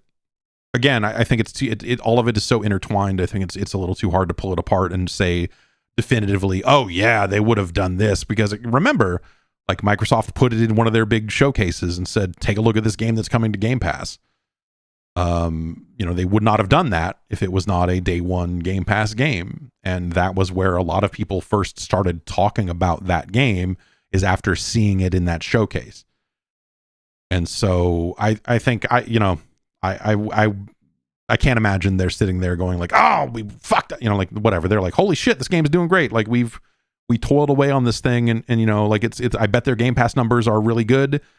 If they're selling 1 million copies in 3 days, then you have to imagine that, you know, it's doing quite well on Game Pass on top of that.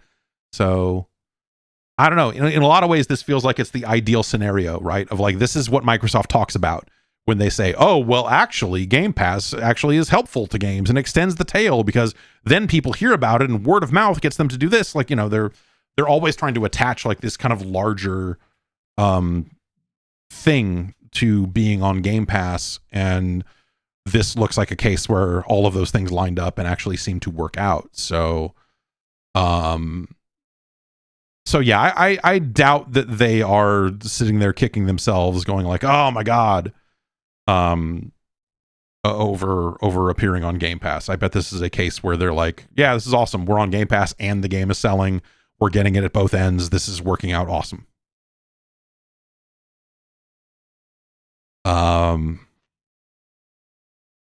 Let's see.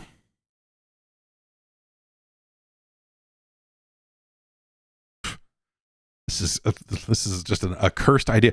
Patrick writes in and says, do you think that someone looked at the handheld PCs or emulation handhelds and thought, man, we own the Ouya brand. We should do something in that market and bring out something called like the Ouya deck or something.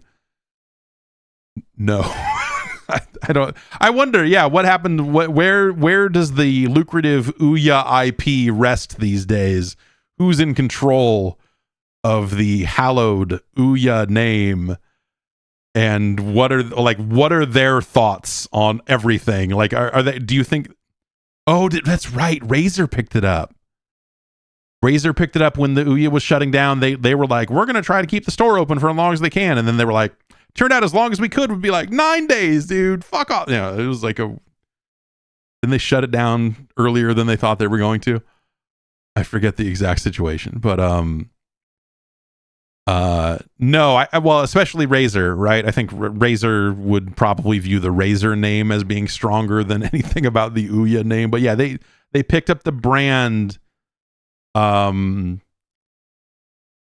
they picked up the storefront, or like they had a thing like at the very end where they were like, Razer's got an Ouya. I forget the exact turn of events here, but none of it was good, that's for sure.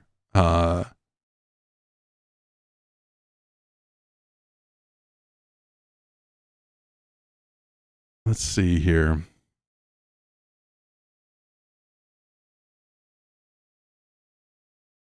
Dalton writes in and says, when's the last time you were on a boat? I've never been on a boat.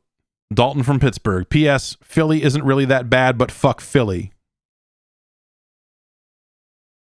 I don't know, man. I don't know, Philly. You got people in Pittsburgh saying fuck Philly. It seems pretty serious. When was the last time I was on a boat?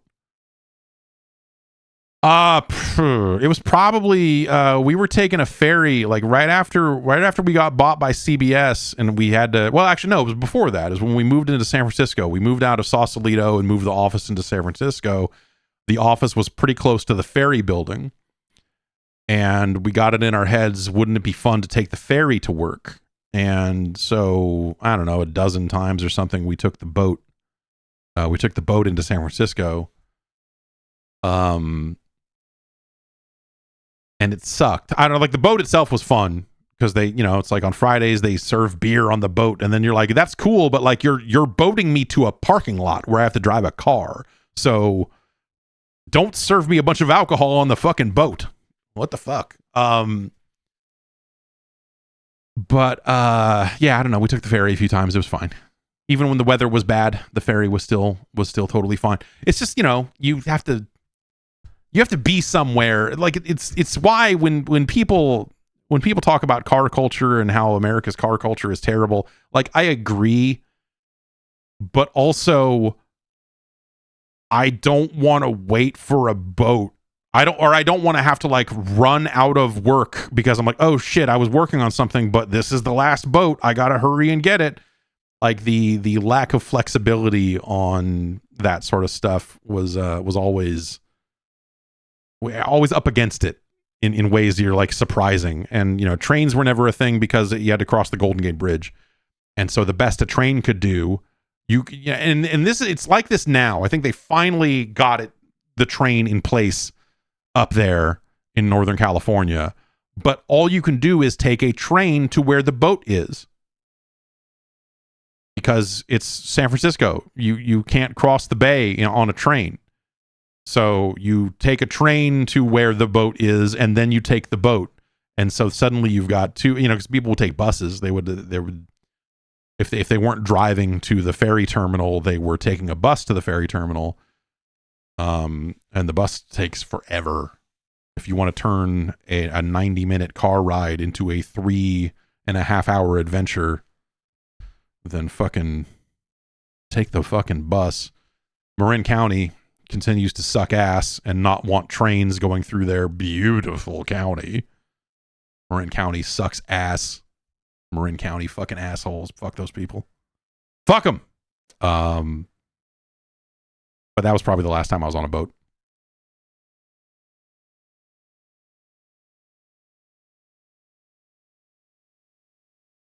Let's see here. Brent from St. Louis writes in, It's been big fan of ranking the NES series since the beginning, and it's cool how far you've gone. Did you ever expect it to go on this long? Was there a point where you considered stopping and replacing the Friday segment? Is it a personal urge to finish it now, or is it a genuinely popular segment this far in? I know I check it out every week. I'd love to hear a retrospective podcast about the whole process and the science after you're done, and what sorts of things surprised you, what didn't, and whether it's changed your perspective on modern games at all, and so on. So I knew going in, you look at the list of games available on the platform, it's very easy to see, like, okay, this is something that will take, I think I didn't even like scope it out beyond like, this will take more than a year to do. I mean, I think the final answer is it'll actually take closer to 2.5 years or something by the time we're done. I have never considered stopping it. It's been popular. And people seem to like it. And I really enjoyed doing it. So yes, I guess like the answer is yes, I did expect it to go on this long. I mean, if people like fucking straight up hated it, maybe I would go like, oh, okay, I guess I'll stop and do something else. But no, people have really been enjoying it, and I've been really enjoying it, and so I really look forward to doing it. It's funny, like people are always like, oh, someone needs to suggest some good games. Like, no, like I think I have the most fun on the weeks where it's just fucking straight up fucking weird bad shit. I think those are the most fun. Like for me, it's the most fun when it's games I haven't played before. And more often than not, those are the games that are completely miserable. And that's been that's been super exciting and fun to do. So yeah, it's been a good time. And I don't know, we'll finish up in a year or something, however much longer it takes to get this last handful of, and it's more than a handful, the last couple hundred games ranked and done. And I don't know, like I don't, people always say, oh, are you going to do the SNES next? But like, no, probably. Well, I would love to. However, the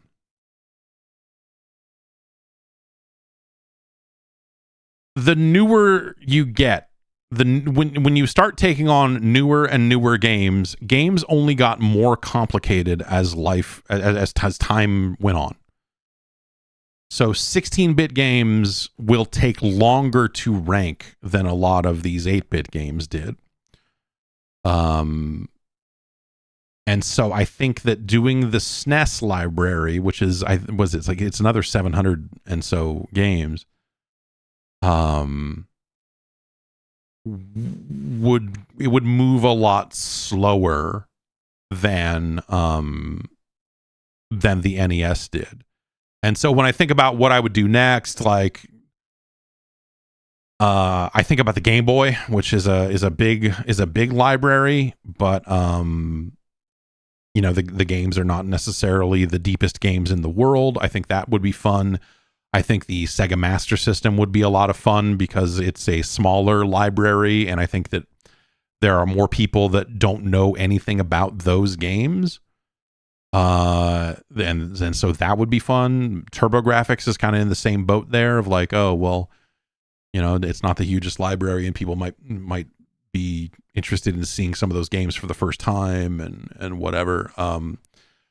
So I think that like stuff like that. And then I thought about it some more and I was like, I bet the N64 would not be super difficult to do either because it's not a huge library and all those games are bad. So it's just like one bad game after another when you take on the N64. So there are like 3 good games.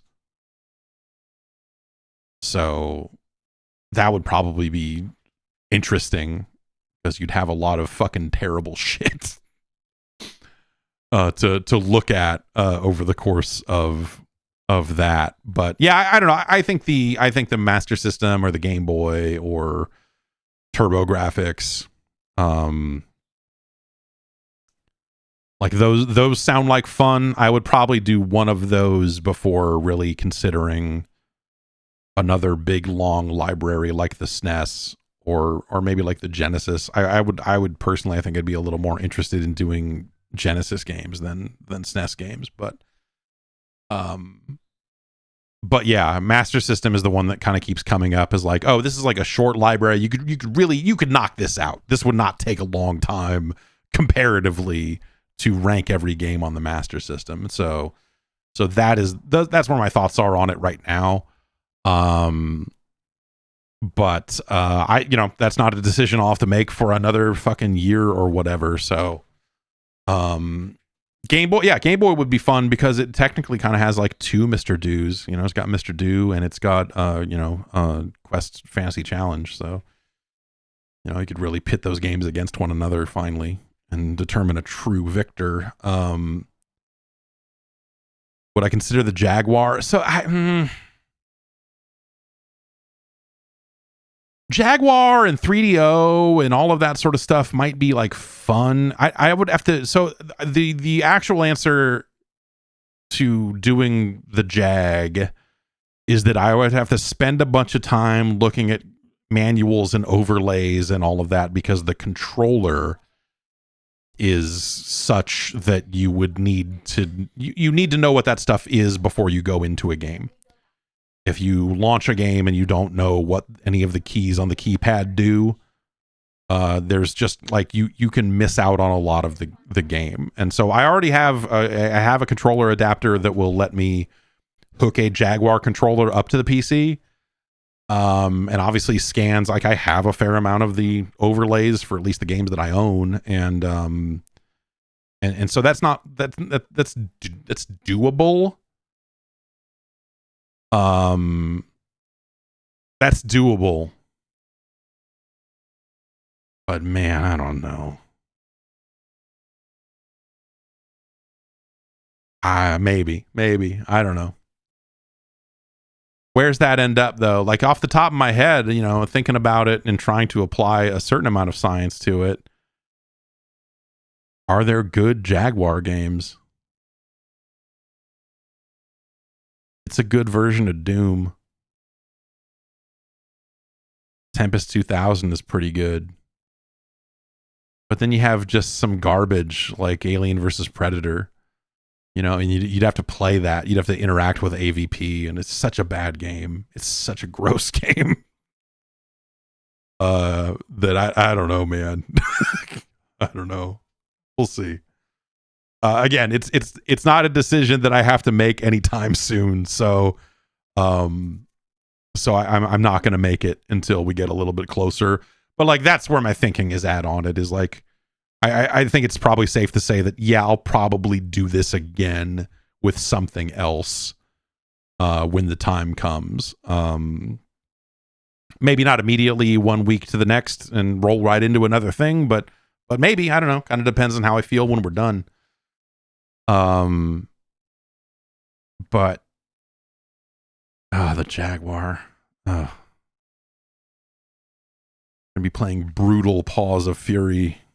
The Jaguar is a lot easier, you know, like a lot more easier to wrap your mind around because of how good emulation has become for the Jaguar.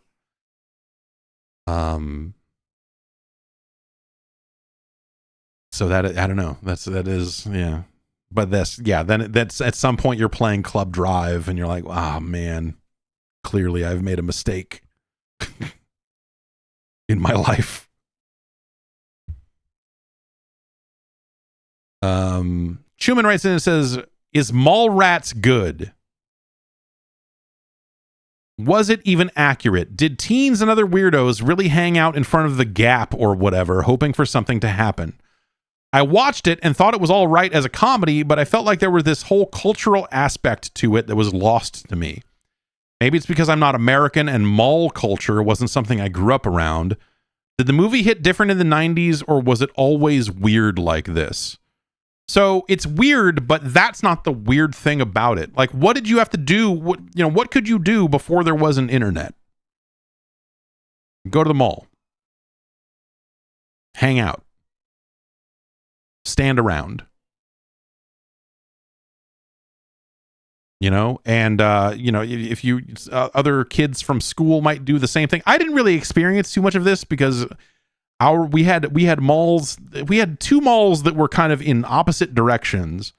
There was no mall in town, and so you would go to one or the other. And usually people would go north up to the Santa Rosa Mall, and not down to Northgate. But I don't know. You just hang out. You'd hang out places like we didn't always, before I had a driver's license, we couldn't go to the mall. And so I think that's the thing is like, I couldn't really hang out at the mall until after I was 16 because someone had to drive to get there. And so with no mall within biking distance, like me and my friend would ride our bikes down to the warehouse where they sold CDs, and we would hang out there and we would look at CDs and then go to the gas station and get slush puppies or something and go home and listen to the illicit rap CDs we had purchased.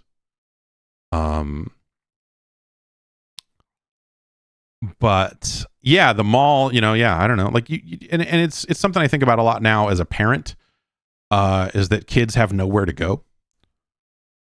A lot of retail spaces or hanging out in the front of stores or just like kicking it somewhere.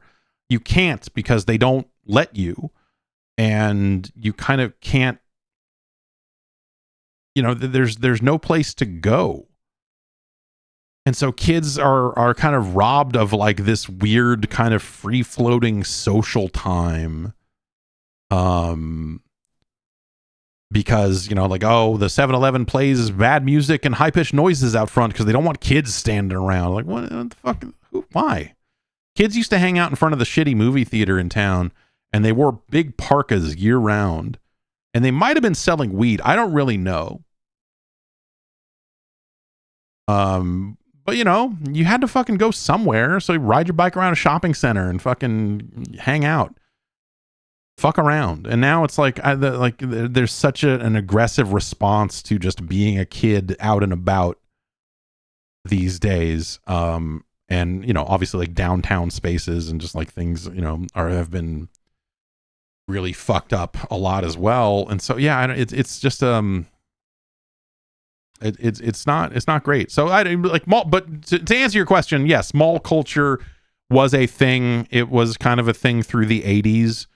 And I think by the time we get to the 90s, by the time we get to Mallrats, like in some ways, I don't think deliberately so, but in some ways, Mallrats is kind of commenting on the impending doom of mall culture. Like the malls are not malls anymore. They're not successful retail shopping environments the way that they used to be.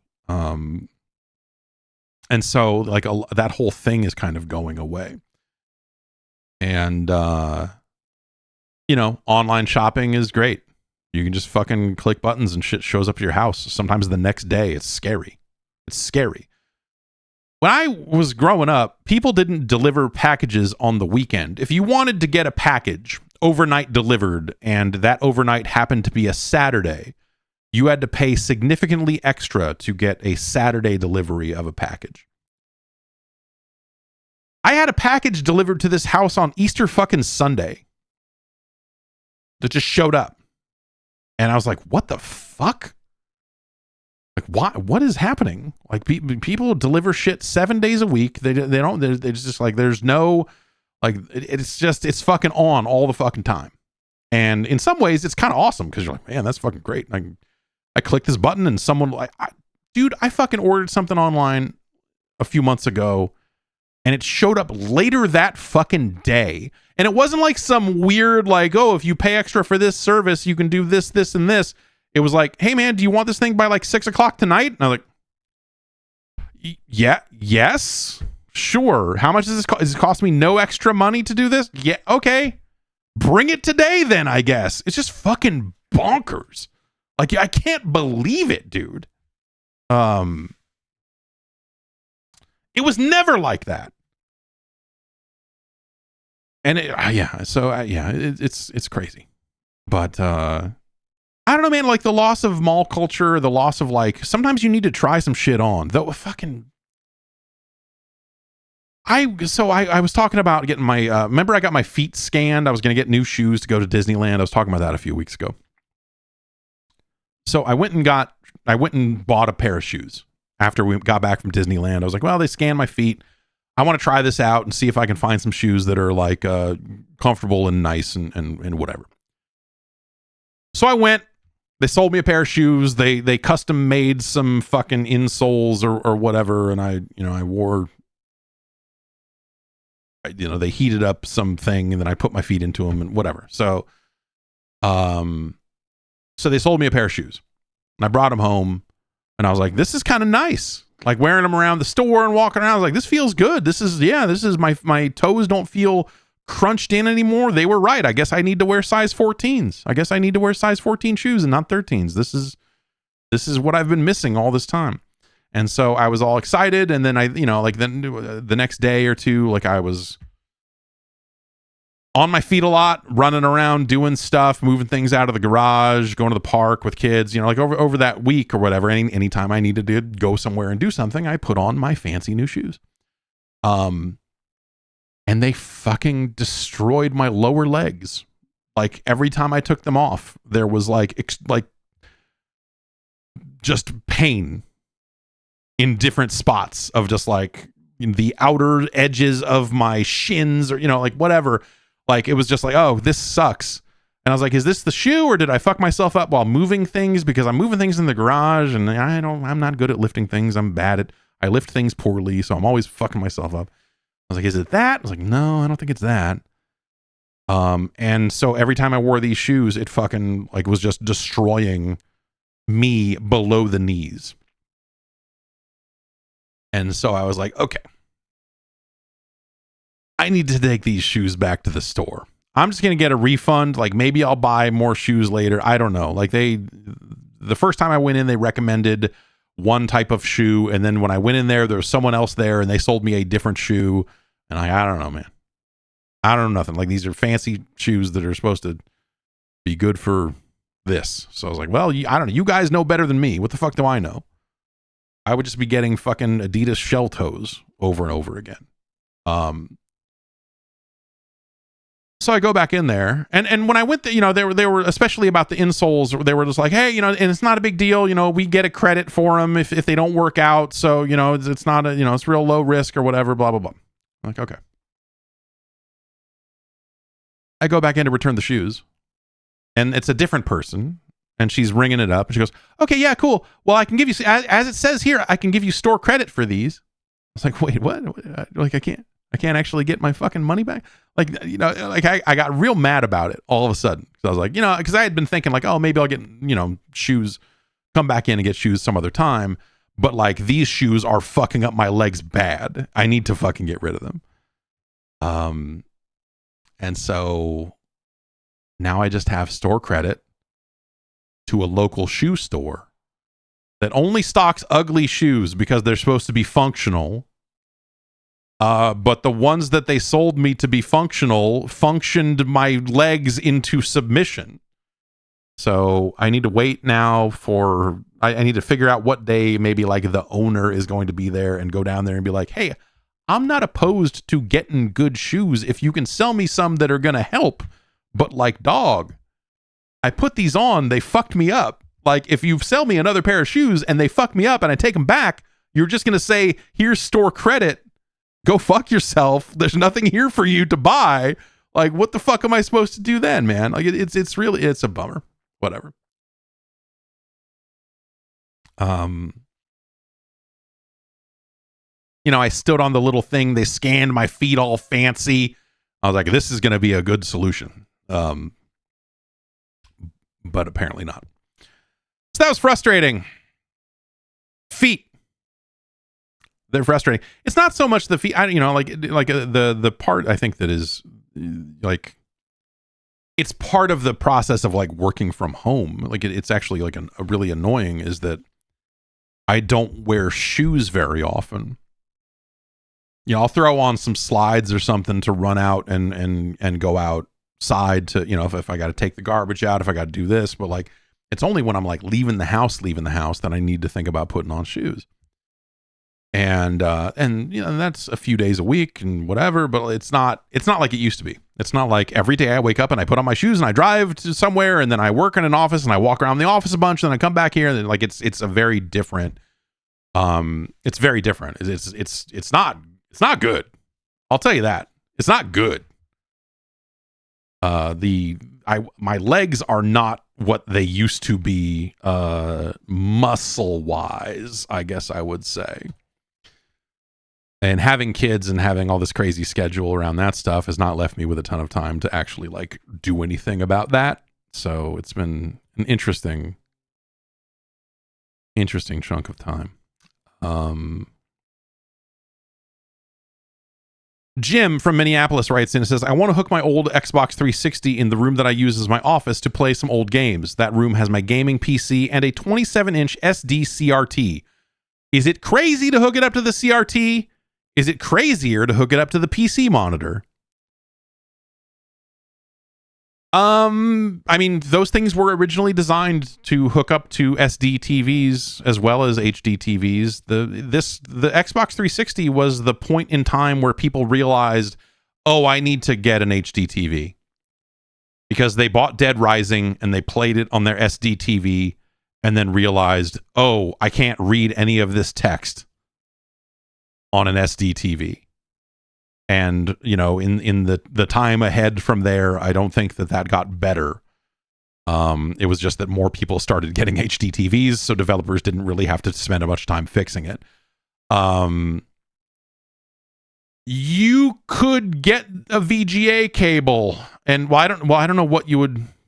Well, hook it up to the monitor. I guess, whatever. You've got a modern gaming PC, presumably.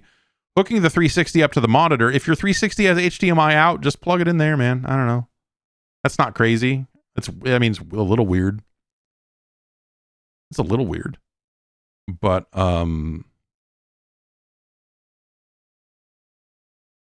you could do that. If those are the screens you're limited to, you would probably have a better experience on the gaming on the monitor. However, if that monitor does not have speakers on it, you will need to go buy an HDMI extractor so you can extract the audio from HDMI, unless the 360 has the ability to do it. Maybe it does. It probably does.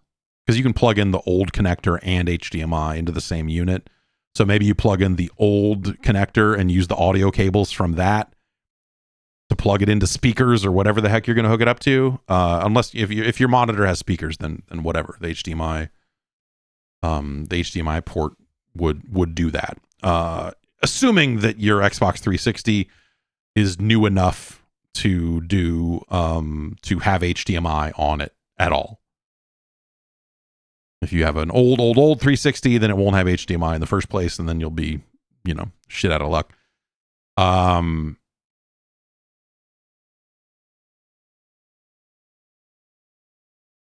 But yeah, that's if your monitor doesn't have speakers, then you would have to figure out how to extract audio from that.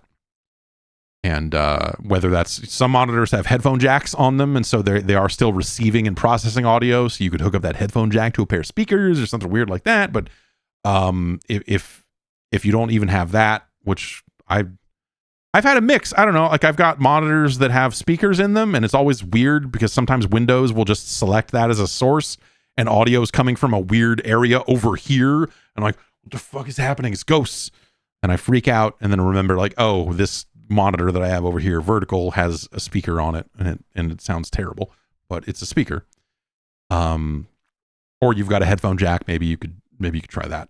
But the SDCRT would be fun in its own weird way, but you would probably find text a little hard to read in some games. Depends on how serious you are about it. If you want to have fun with a weird CRT, then I'd go that route.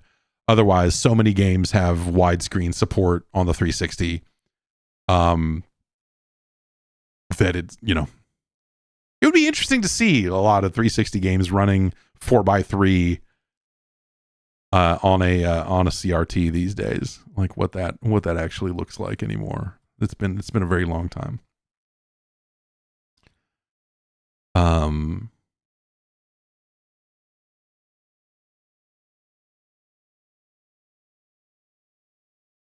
Tyler writes in, says, last week you talked about GameSpy, which reminded me of MPlayer. While I used GameSpy eventually, my early Quake days were spent on MPlayer. I have no idea how I found this site, but my friends and I used it to play CTF and later Team Fortress. It was similar to BattleNet, where you had a main chat room, you'd set up a lobby, and people could both chat and voice chat before launching the server. Curious if you ever used it and why you think it didn't take off compared to GameSpy. I think GameSpy was just much lower friction, and GameSpy was felt like a more community-oriented solution, whereas MPlayer felt like a weird company coming in and doing stuff. And so MPlayer, I don't remember, there were some games that shipped with MPlayer support, and I think wanted you to use that, but I don't have any memory of ever using MPlayer to actually play anything. But QuakeSpy and later GameSpy was just okay, it had chat rooms, I think, but you could just get in there and list all the servers and find the servers and go. And that would be done. It was very easy. It was very well made and well maintained. It was not heat.net. Yeah. But yeah, I think GameSpy was just more accepted by the scene around the games, the communities around the games, I suppose.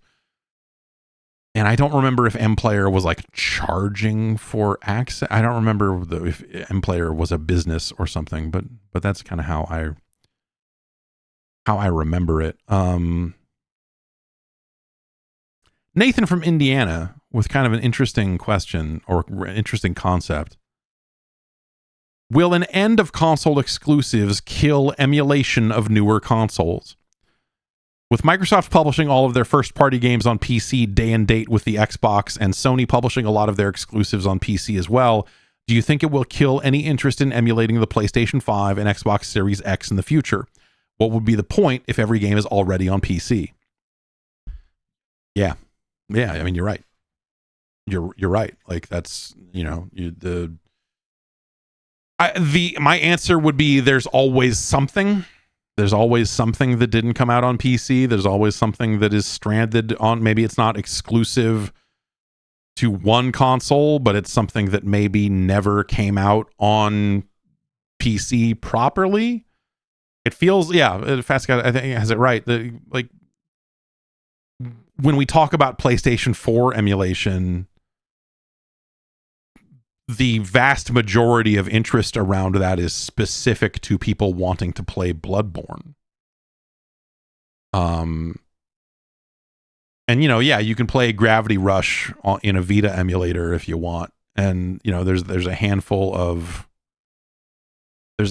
games that would fit the bill there on PS4. But even the PS4 is a situation where a lot of those games already existed on PC, a lot of the third-party stuff, and so you're really talking about a subset of games that are not able to be played. On the Xbox One side of things, they're going about it slightly differently, whereas they're kind of trying to develop a compatibility layer because Xbox One applications are kind of technically close to Windows things anyway, and so it's really just about intercepting the calls or what have you to translate an Xbox One game to run on a PC. And that's a really interesting approach as well. But yes, I mean, in a world where none of that stuff is obscure, then it definitely makes it less attractive from a player's perspective, right? I mean, I think you'll still have people that are curious about what makes a game, what makes a console tick, what makes it work, how do they do it, and as a result, you'll see people experimenting with emulators for platforms like that. But in terms of the reasons for a player to choose to play a game on an emulator, yeah, it's definitely it's not what it used to be, for sure. So I would be interested in seeing, down the line, like, what does this look like 10 years from now when we're talking about, emulating a PlayStation 5 or emulating an Xbox Series X. Like, why? What are the big benefits other than the hey, we should preserve this weird thing and it's cool that we can do this, and there's always some exclusive DLC something, or there's always going to be one or two things that matter. But are you going to go through the process of emulating a PlayStation 5 so that you can play Astro Bot on a PC? Like, yes, the answer is yes, but like, will you go far enough to have complete compatibility for every PS5 game, or will you just make a handful of games run and that'll be that? Like, that's the down the line question for emulator authors of the future, I suppose.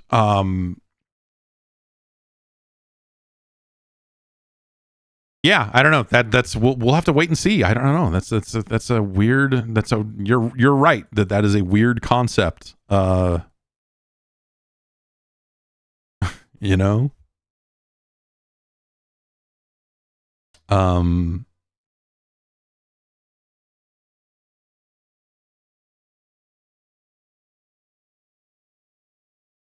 All right, Thomas has a kind of a long one. Thomas from Boston writes, this says, I have a gripe with the current state of video games. We're 5 years into this current generation, and we live in a world where gaming-focused video cards average around $1,000. That seems low. But games themselves, for the most part, are stuck in the era of the Xbox 360. We get a lot of superficial flair, ray tracing, high frame rates, insanely high resolution, all of which are nice things to have. However, while I know I'm saying this is more of a blanket statement, and I do know that there is some nuance, I am rather unimpressed with how video games are stuck in this state of video gamey-ass video game design choices.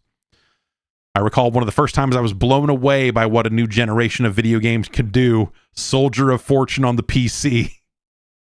The game starts you off equipped with a shotgun behind an unaware soldier. You take the shot, and that motherfucker gets blown apart. Doom had jibbing, but it was static. I can now aim at a limb, shoot that limb, and the limb goes flying off.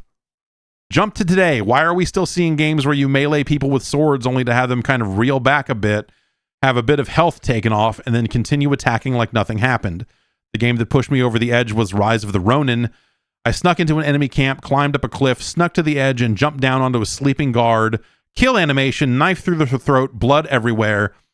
That son of a bitch got a third of his total health taken off and started wailing on me like nothing happened. I don't want to cry immersion breaking, but I feel that games should be beyond this by now. I know my previous example falls into, well, that's how stat-based combat works, but I notice it more and more now. You shoot dudes with no armor 3 times, they barely react and keep firing back.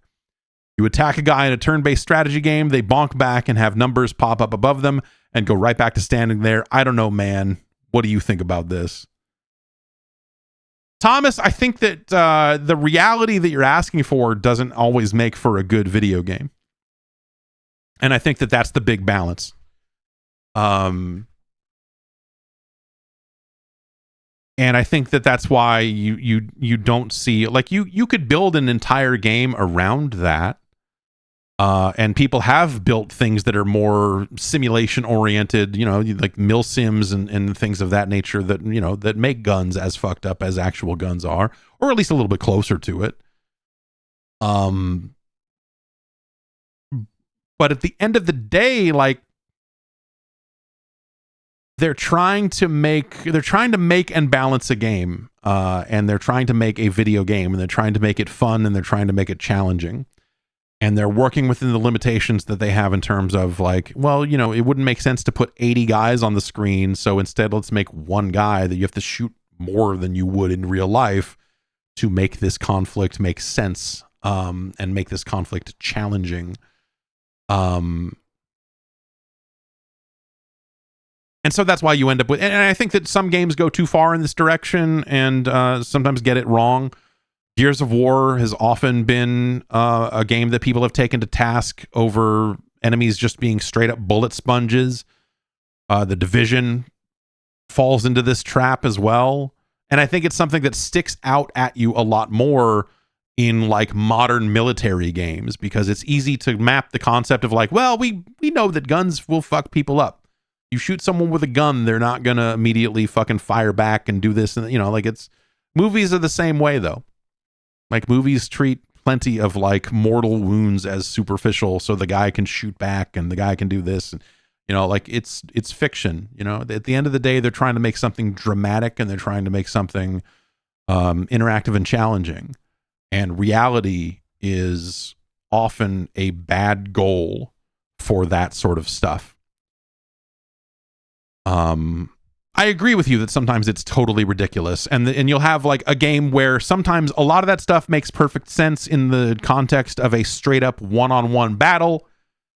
But yeah, jumping off a rooftop onto somebody and then having them stand up is like, maybe that's a little silly.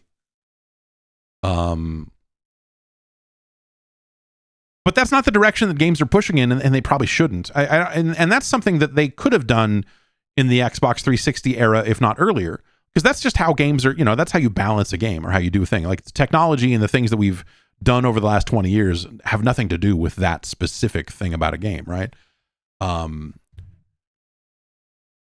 so I think a lot of it just comes down to how games are designed, why games are the way they are, and I think you can look at that stuff and go, yeah, like if you took Gears of War and every single fucking humanoid enemy died after one shot to the head, to make that engaging, you would have to put 1 million of them in there. To make it challenging, you would have to have so fucking many more enemies to slaughter that at some point that either becomes a technical limitation because you can't fit that many enemies on screen, or it's just not realistic in a different way. You're like, why are there so many? Like, how did this door open and 40 guys run out of it? What the fuck is happening? Like that just becomes a different type of ridiculous.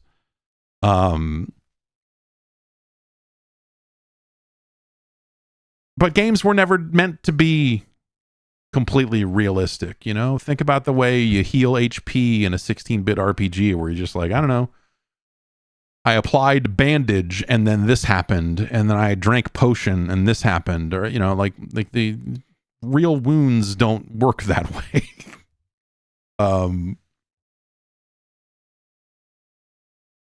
So I'm with you, but like I look at it more like when you talk about Soldier of Fortune specifically and being able to blow that enemy into 1 million different pieces. It was fucking crazy when they did that. It was awesome. It was awesome in the same way that the destructibility that you saw in like Battlefield Bad Company was, being able to blow holes in walls and all this other stuff that like you look at it and you go like, oh man, the future of games is going to be this. They're going to let you really tear apart the environment, Red Faction style. Like, oh, they're like the technology is pushing in a direction where all of this stuff is still going to happen and everything. But like, it doesn't happen. It did not happen the way you thought it did, because again, they had to balance a video game. And if the answer to every question is level that building, hey, there's a sniper up there, fucking knock that whole building down. If that's always the answer, then you have a balance problem that you have to deal with on top of that, And so you ended up in situations where you're like, okay, we go into Battlefield and some of the buildings can kind of be destroyed, but you can't. Levolution does not mean you are eventually left with a completely flat map because you've destroyed everything.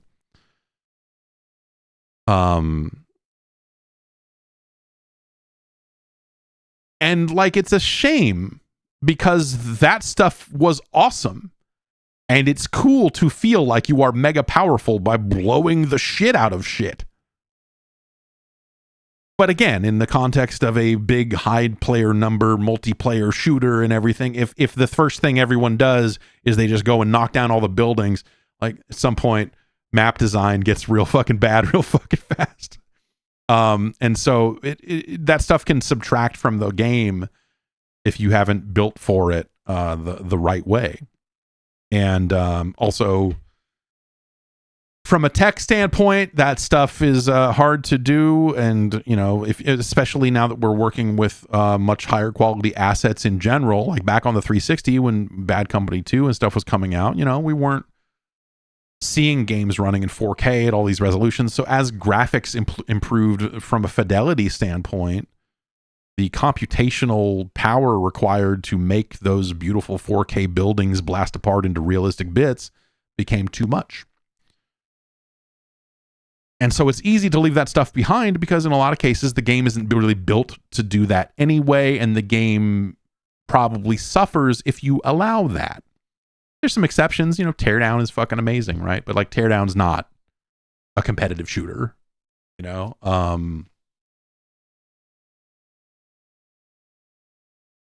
And so I think this is the constant clash. I think it's especially in a game that is aiming for something resembling realism.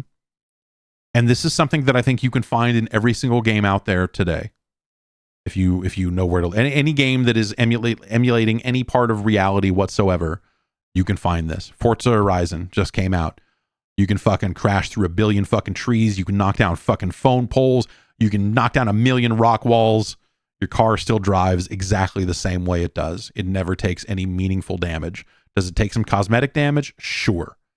Do you ever feel a change in the way the car handles? No. Do you know why? Because games did that. We played a bunch of them. We streamed some Destruction Derby and some other stuff not that long ago. That's, you know, not the only games to ever do that, but like games used to try to do realistic damage of like, oh, this car pulls to the left now because the right wheel is this and it's bent like this and now the radiator's this. And so, you know what? It's not fun to do that. If you want to play a racing simulation and you want to deal with that sort of stuff, it makes perfect sense to have something resembling realistic damage to keep you honest, right? Like, oh, well, I don't want to wreck my car because then it won't drive. But at some point you're like, yeah, as a designer of a game, you're going, well, yes, that's fine and we should do that, but also should we penalize players? Like what's the point? Like, you know, if you get in a bad wreck, are you just going to quit?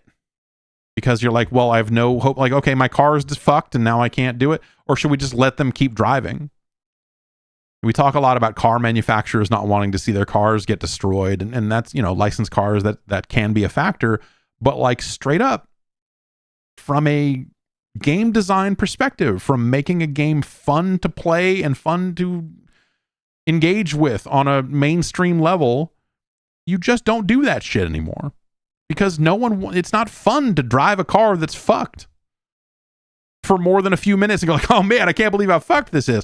But if you're like in an online race and you're like, well, all right, I guess I should just quit and start over again. And oh wait, now players are just playing in a way that is they're deliberately fucking up my cars. And suddenly you're building in a bunch of license rules to prevent people from breaking your cars on purpose. And then is that fun? No. Is that fun? You know, there's just a lot of stuff there that I've said for a long time that reality is a weak goal. It is. It's a really, like in a medium such as video games where you can really do whatever the fuck you want when it comes to making a game. Making something that is very desperately chasing the real world is a fucking terrible way to go most of the time. And so no one does it. No one purely does it. Even in the games that, you know, like, yeah, people will cite like BeamNG and, you know, like as a driving game where the cars fall apart. And that's like a fun part of that game. Like that game is built to do that deliberately in a very dramatic way because it's fun sometimes to go like, holy shit, look at this thing. I fucking jumped this car off a cliff and it's completely flat. Oh my God. Like, you know, it's neat. But like at the end of the day, like, you know, like you don't want to play most games that are very specifically chasing a full-on real thing unless you're into simulators and all of that other stuff. But even in those cases, you still have to make some allowance for like, well, they can only simulate so much. You know, like, oh, they did this and they did this, but like, oh, they can't do this. And you start to see the cracks in it more and more. The closer they come to, you know, finding something truly real, the more you're just going to notice that uncanny valley of like, oh, here's the 9 things about this game that are completely fucked. And because they're chasing a simulation, they get called out for it much more than Battlefield or any of these, you know, just kind of like whatever mainstream video game. So I look at it and think like, man, I wish that developers had chased something else. Not to say that like I can't believe games aren't more real or you know, like the bullet sponge thing, like you notice it sometimes in a game, but it's not all. That's not the thing that puts me off of some modern games. For me, it's like, yeah, for me, it's that, you know, a lot of those design concepts have evolved. I mean, you know, like if we want to think about gaming since the Xbox 360, which is what you're kind of saying, that they're stuck in the era of the Xbox 360, I disagree, because the pervasiveness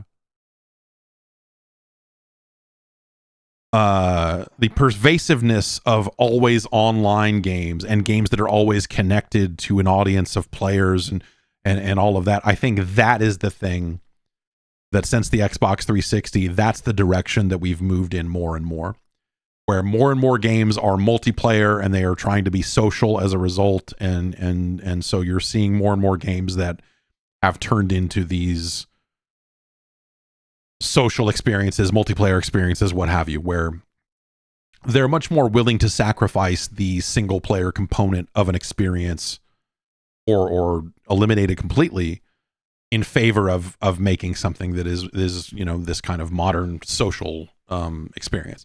And there are business reasons for that, right? They can sell cosmetics. They can do, you know, if you've got other players in the experience with you, then you want to look pretty.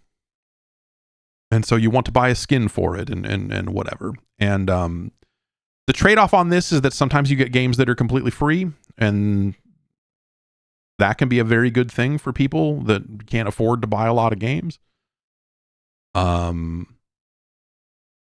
Obviously the downside to that is that sometimes you end up with games with, you know, that are very deliberately built to try to trick you into spending a ton of money, right? That's not always great. In fact, I'd say it's rarely great. I think I look at the way that EA's sports games, you know, and I'm not like enough of a sports fan to really be like mad about it per se, but like when I think about it from a more, you know, like from one step removed, and I look at what EA does with Ultimate Team and how they have taken their sports games and like bolted on a kind of different game to it, where you can buy all these card packs and level up this and trade for this, and the way that they have brought this kind of blind box card pack gaming to those sports games, I think that they've turned that stuff into I think they've soured that stuff a lot. They've made it kind of nasty. Obviously you don't have to engage with those modes, and it's still got, if you just want to play some football, depending on which football we're talking about, you can. But a lot of players really get hooked on that stuff in a way that you look at and go like, this doesn't seem great.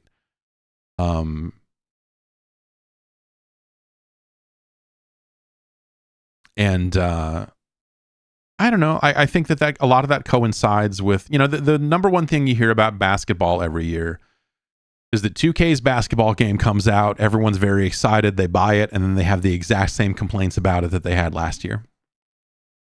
You know, it's all like, oh, I can't believe they want us to buy this many 2K bucks for this or whatever, you know, like all of that. And like, oh, the online is still broken, and this is still, like, there's core things about the game that, you know, feel like they maybe aren't getting fixed with the expedience that they probably should be. Meanwhile, you're seeing this other entire revenue stream being built inside of the game at the same time. Madden, same basic deal. You know, I think these games where you really do have a monopoly, where you have, like, you know, obviously EA has the exclusive license to NFL. No one is making a simulation style basketball game other than 2K. And so you have these kind of unopposed situations where it doesn't always look like, and again, I'm from the outside looking in on this, but this is something that, you know, it's very easy to notice over the last, I'd say, decade, if not longer. It's that feeling of like, boy, they really sure are making a lot of money on this card stuff. And, you know, it really feels like that the changes that they're making to the overall game are a little bit more incremental than you would like, or than that maybe you would have expected 20 years ago before this stuff came along. And I think that's a bummer. You know, it'd be nice if there was more competition in the sports space, right? If EA was not running unopposed with football, and if 2K had real competition for basketball, and you know, sure, if someone else made a hockey game, if someone else cared enough about hockey to make a hockey game, then why not, right? But soccer, you know, like the shakeup with FIFA and EAFC opened the door for there to potentially be competition, but there aren't enough studios out there that are ready to pick that up and actually make a serious soccer game. You know, you get your football managers and eFootball and whatever else. Like there's stuff out there, but it's not at the same level that you would expect from a marquee kind of first tier sports game. So I look at that stuff, you know, and you know, I look at how we got here, and you know, I've been staring at this stuff the entire time. Like, you see it, you're like, oh yeah, this is, you know, you could you draw the line from horse armor A to horse armor B, Oblivion to Oblivion, original to remaster, and look at everything that's happened between two horse armors. And it's wild. It's wild how much this stuff has changed. And I think some of it is stuff that, you know, is not, some of it is kind of governed by changing styles and changing tastes from players. We talked about the popularity of GTA Online. I think if you forced a monthly fee onto GTA Online, it would not be as popular as it is. But, you know, but also you're not just going to let everyone play it for free and have them be able to drain your network resources for decades playing GTA Online with zero opportunity to spend more money. So of course you're going to put some cosmetics, and of course you're going to put some different things, and now the game on top of that does have an optional subscription service in there where they will give you a stipend of currency. You know, MMOs did that prior, where they're like, oh, this is a free to play MMO, but if you subscribe to Star Wars The Old Republic, then you will get this and that, and you'll be able to run faster and just like weird shit. You know, but you see the bumps in the road of how we get here. You know, you see different publishers trying different things along those lines. We were talking about Guild Wars and how Guild Wars felt like it changed everything when it was released, because it was a game that had the feel and the scope of a full-on MMO. The content, you're like, wow, this is a huge world. There's so much to do. And they didn't charge you a monthly fee for it. And how revolutionary that felt at the time. But, you know, you look at Destiny 2. Destiny 2 is that exact model all these years later. And they're, you know, they're selling cosmetics, and they're doing the things they do. They sell the expansions just like Guild Wars did. And they're not charging a monthly fee. Whereas, you know, the games prior to Guild Wars and the games from that era, that was how that stuff was architected from a client and server perspective, where it was very expensive to run the servers and they needed to charge a fee. By saying, oh, actually, no one really gives a shit, or the percentage of players that actually care that they're all on the same shard as everyone else and that they have to wait in line to kill Hoggle, like that's actually in the way. If we instead capped every instance at 4 players, then these servers become much more cost effective to run. Maybe we can even run them as peer-to-peer instead of running them on our end. And so the economics of running a game at that scale changed dramatically. I think that's something that, like, you know, I'm not some YouTube essayist, but I think that would be a topic that I think would be very interesting to pursue, would be the, like, that specific shift. And also like how, you know, World of Warcraft can still get away with it because it's World of Warcraft and they can still charge for that. But like that change, you know, you look at something like Phantasy Star Online as kind of a bump in that road of like, okay, well, they eventually did start charging a monthly fee. And I think they came at it from the other end. And I think they made a bad choice where they had a game that was like really fun to play and engage with. And instead of coming up with like a fun way to monetize it, like let me buy a fucking Sega Saturn mag, which, you know, microtransactions were not at that stage when PSO became popular. So that was not really an option for them. Instead, they sold a hunter's license and they said, hey, PSO is really good and all. We're going to release another one with new content. But this one, if you want to play it, you got to give us like $6 a month or something. And to that, I said, get fucked. What? This game was not a monthly fee game. Also, when we compare it to other games with monthly fees, the level of support and upgrades and patches and things that you are doing to it is minuscule by comparison. So I felt like Sega was not in a position to get away with charging for PSO. And then when they brought out, it was Phantasy Star Universe that came out on the Xbox 360. Was that PSU? They charged an additional fee on top of the Xbox Live fee if you wanted to play Phantasy Star on Xbox 360. And no, like even then the answer was no. Like even more so when they started charging a fee for online access on consoles once Xbox Live Gold came around and they started charging money at a system level. The idea of paying for individual games on top of that, no fucking thank you, man. No way. So yeah, I don't know, man. I think that, you know, some companies have been on the wrong end of it both ways, right? And I look at that stuff as like when I think about all the way back to 2005, you know, we really look at the last 20 years of gaming and we look at what the Xbox 360 brought to the table in terms of that always online connection and like a system level transaction support that allowed for microtransactions in a way that, and at a scale that we hadn't seen before. You saw a little bit of that on the original Xbox, because they sold like Ms. Pac-Man or something, right? Like you had a disc you could put in and then you could buy like 3 or 4 different arcade games. They sold a couple of map packs on the original Xbox. You know, they messed with that stuff, but not really. It was really more of a test bed for what would come with the Xbox 360. And having all of that stuff at the system level led to a revolution in the way games were designed and played. As that stuff started to catch on, like, yes, you had companies that caught the wrong end of it. Oblivion's a great example. Like, Horse Armor was some fucking straight up horse shit, man, when they rolled that out. It was crazy.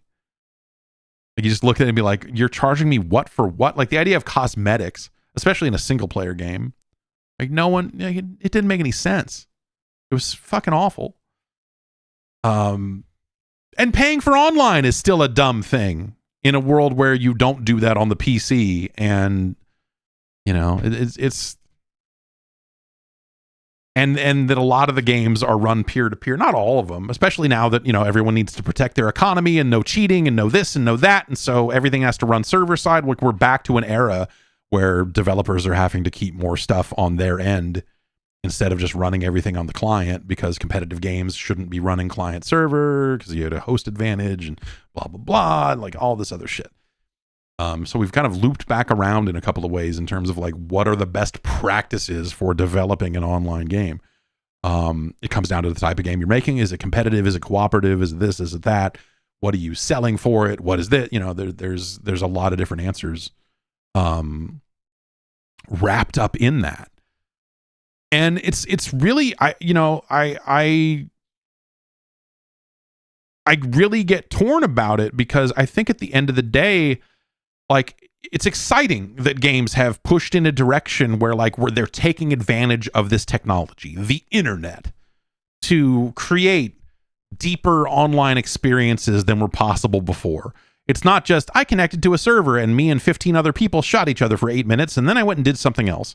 It's like, okay, now you've got built-in kind of clan support. Like, I look at something like PlanetSide as like, look at crazy ass PlanetSide. as like, here's this 24/7 world and you're going to go to sleep. And when you wake up, the other faction has taken back all your territory and you got to fight to take it back. Like, you know, there's like very interesting things that have been created in conjunction with like, hey man, the internet allows some really crazy experiences. EVE Online, you know, a more extreme example of the planet side example, I suppose. But also stuff like, you know, like even just more normal stuff that are, you know, Fortnite and Fall Guys and, you know, Among Us and like the continued embrace of online gaming and competitive gaming and games that are not always super serious esports competitive. And like, it's great that all of that stuff can still exist as well. And I look at the game that is always online and has a server and you have a character and you're building it. And, you know, like I look at that stuff and there are a lot of games that fall into that bucket that I like a great deal, that I've had amazing times with. And because they are these always connected games and whatever, like it can mean more than maybe it did before, because you are playing with other players on a more regular basis and they're seeing your accomplishments because you unlocked the cool car or you unlocked the sickest pauldrons in the game. But the cosmetic, like buying that stuff is a little less interesting to me.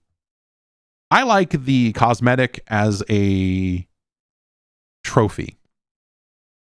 Best of all, I did a thing and now I can show you this, and you can see that. And if you're deep into this game enough, you know that I did some shit to get it. Not, I had $15 and thought it would be cool if when I shot a guy, he said Snoochie Boochies. And don't get me wrong, that has its place. I'm not saying that's a wholly bad thing, but it's a very different thing. So yeah, I don't know. Like that, when I think about the last 20 years, it's that. Like that's where the changes happen. Like yes, graphical technology improved. Resolutions are higher than they were in 2005, of course. And design has changed. You know, like it's not always dramatic. When I think about design concepts and design changes, when Thomas here says that, you know, games haven't changed since the 360, I disagree, but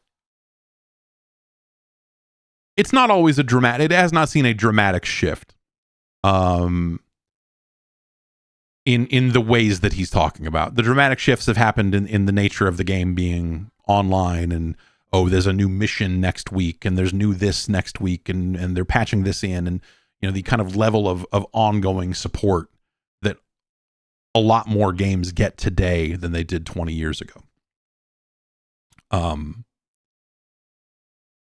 But also, you know, like things have come into and out of vogue, right? I mean, tastes have changed. Like we've seen very large shifts in what the player base is willing to accept in terms of stealth. Stealth is a great example.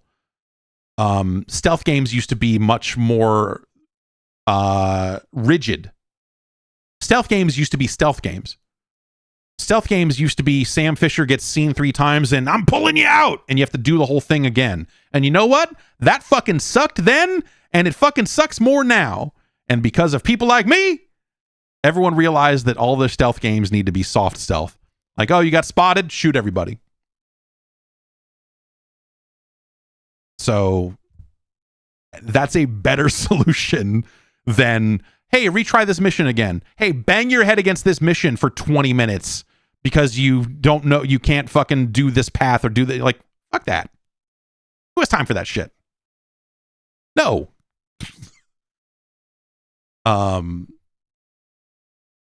People were mad. Like, you know, whenever you talked shit about that specific aspect of Splinter Cell, people would come out of the woodwork and be like, oh, I can't believe this is the thing that makes this game this game. It's like, all right, yeah, cool, man.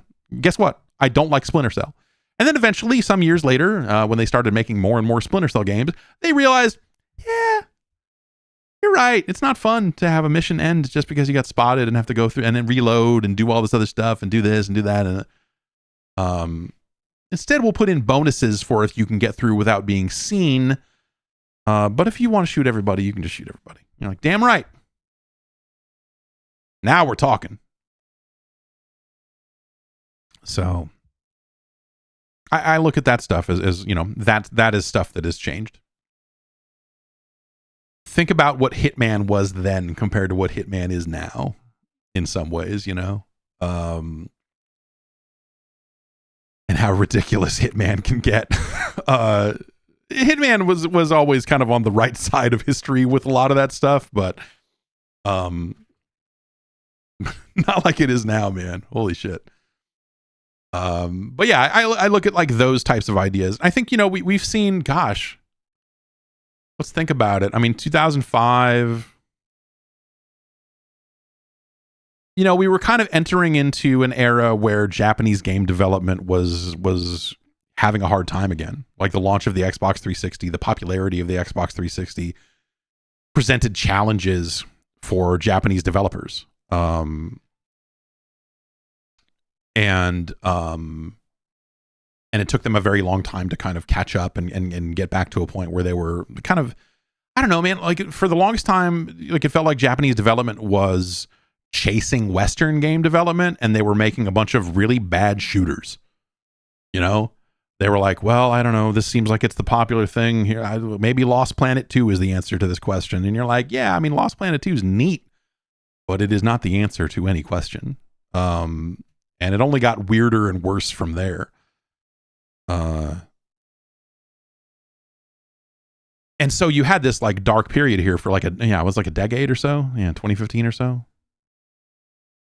I feel like we kind of came out of it a little bit. And well, I guess like my answer is like, forget about how we got there, but like,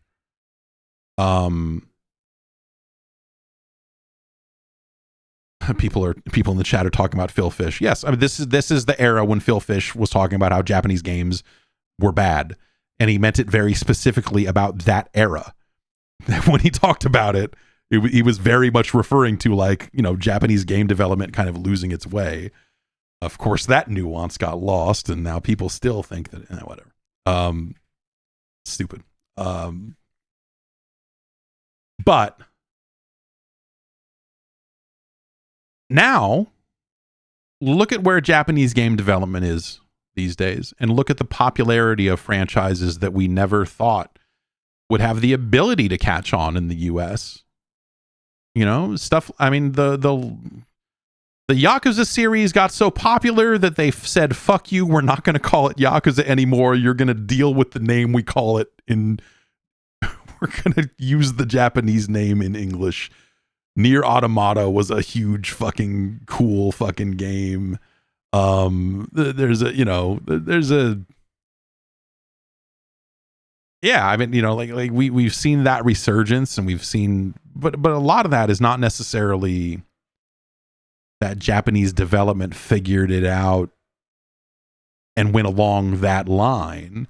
It's more that I think the player base became more receptive to that style of game, and Japanese developers said, we're going to make games the way we want and know how to make them, and make them great. And then they found ways to meet in the middle where appropriate, right? I mean, like Monster Hunter, obviously Monster Hunter World, and you know, and the new one is not the same exact Monster Hunter that people were playing on the fucking 3DS or whatever. The PSP, right? Like they have found ways to stay true to the thing that they made while finding ways to maybe open it up to a few more people along the way. Final Fantasy has done something pretty similar, I would say. Though Final Fantasy just seems weird to me now. I don't know what that franchise is and what it stands for, and you look at like the last handful of Final Fantasy games, and you're like, I don't know what I'm looking at anymore. Like I know fucking spoony bards and a guy going medio, and everything past that's a blur. I don't know. You know, they made lightnings in 3 games. What the fuck's even happening anymore? So like, but like those games have undeniably caught on in a much bigger and more interesting way. and found ways to appeal to larger groups of people. I don't know. That's maybe a hard one because like Final Fantasy VII, I think is a game that is responsible for kind of the original polygonal rise of Japanese game development, the release of the PlayStation and kind of the thrust of that stuff into the mainstream. Final Fantasy VII was obviously like a huge part of that, but so that was kind of the initial rise. We get into the 360 and it kind of wanes again, and we get back up to where we are today, I suppose.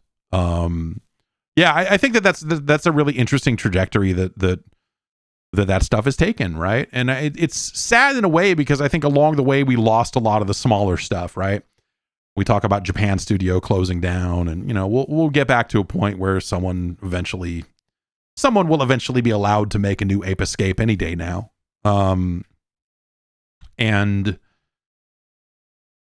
And that's cool that we're kind of maybe limping back in that direction, but it's kind of taking longer than I wish it did. And I guess I would say Japanese development was just a wider array of games than it is maybe now. I think that, obviously a lot of role-playing games that were kind of, there was a glut of them after Final Fantasy VII to the point where there were too many, but like now we've hit a stride where, Persona can be a very popular franchise, and other, kind of RPGs out of that space. And, obviously, you kind of see, I mean, it's kind of like a weird, like Kingdom Hearts has been an interesting through line through all of this in terms of its popularity, because its popularity kind of comes from a different place and a different time in a lot of ways, that it's kind of like this old guard thing now that is still kind of shining through, and they'll eventually make the next one of those and put that thing out there, and it'll probably do fucking real good. Will it be a good game? Absolutely not. But why start making good ones now, right? But the idea that like Shin Megami Tensei is the thing that's like out and big and happening here in the States is wild. But there's a variety, we still, I don't know. Katamari Damacy was such a landmark moment when it was released. You have stuff like Parappa, those games coming out in the West, and being well received back then. And it doesn't feel like we're in an environment where games like that would shine through anymore. Like it's such a specific subset of genres that like Japanese development is doing really well. And then some of this other stuff just doesn't exist the same way anymore. And that can be a bummer sometimes, but I don't know. It feels like we're in a decent place overall, I guess. Obviously there are a lot of things still in ruin, and, there's still layoffs happening all the time and what have you. But I think that like, the table is set, at least for like worldwide game development and popularity of genres and some of this stuff, that I think as there's this ongoing quest to figure out how to make games for less money, that you do start to see maybe a push in the direction of like, hey man, we're bringing back something like Ape Escape is a good example. They're gonna bring back Okami. Capcom's gonna make new and old Onimusha games. They're gonna continue to kind of investigate that stuff and see where they can fit.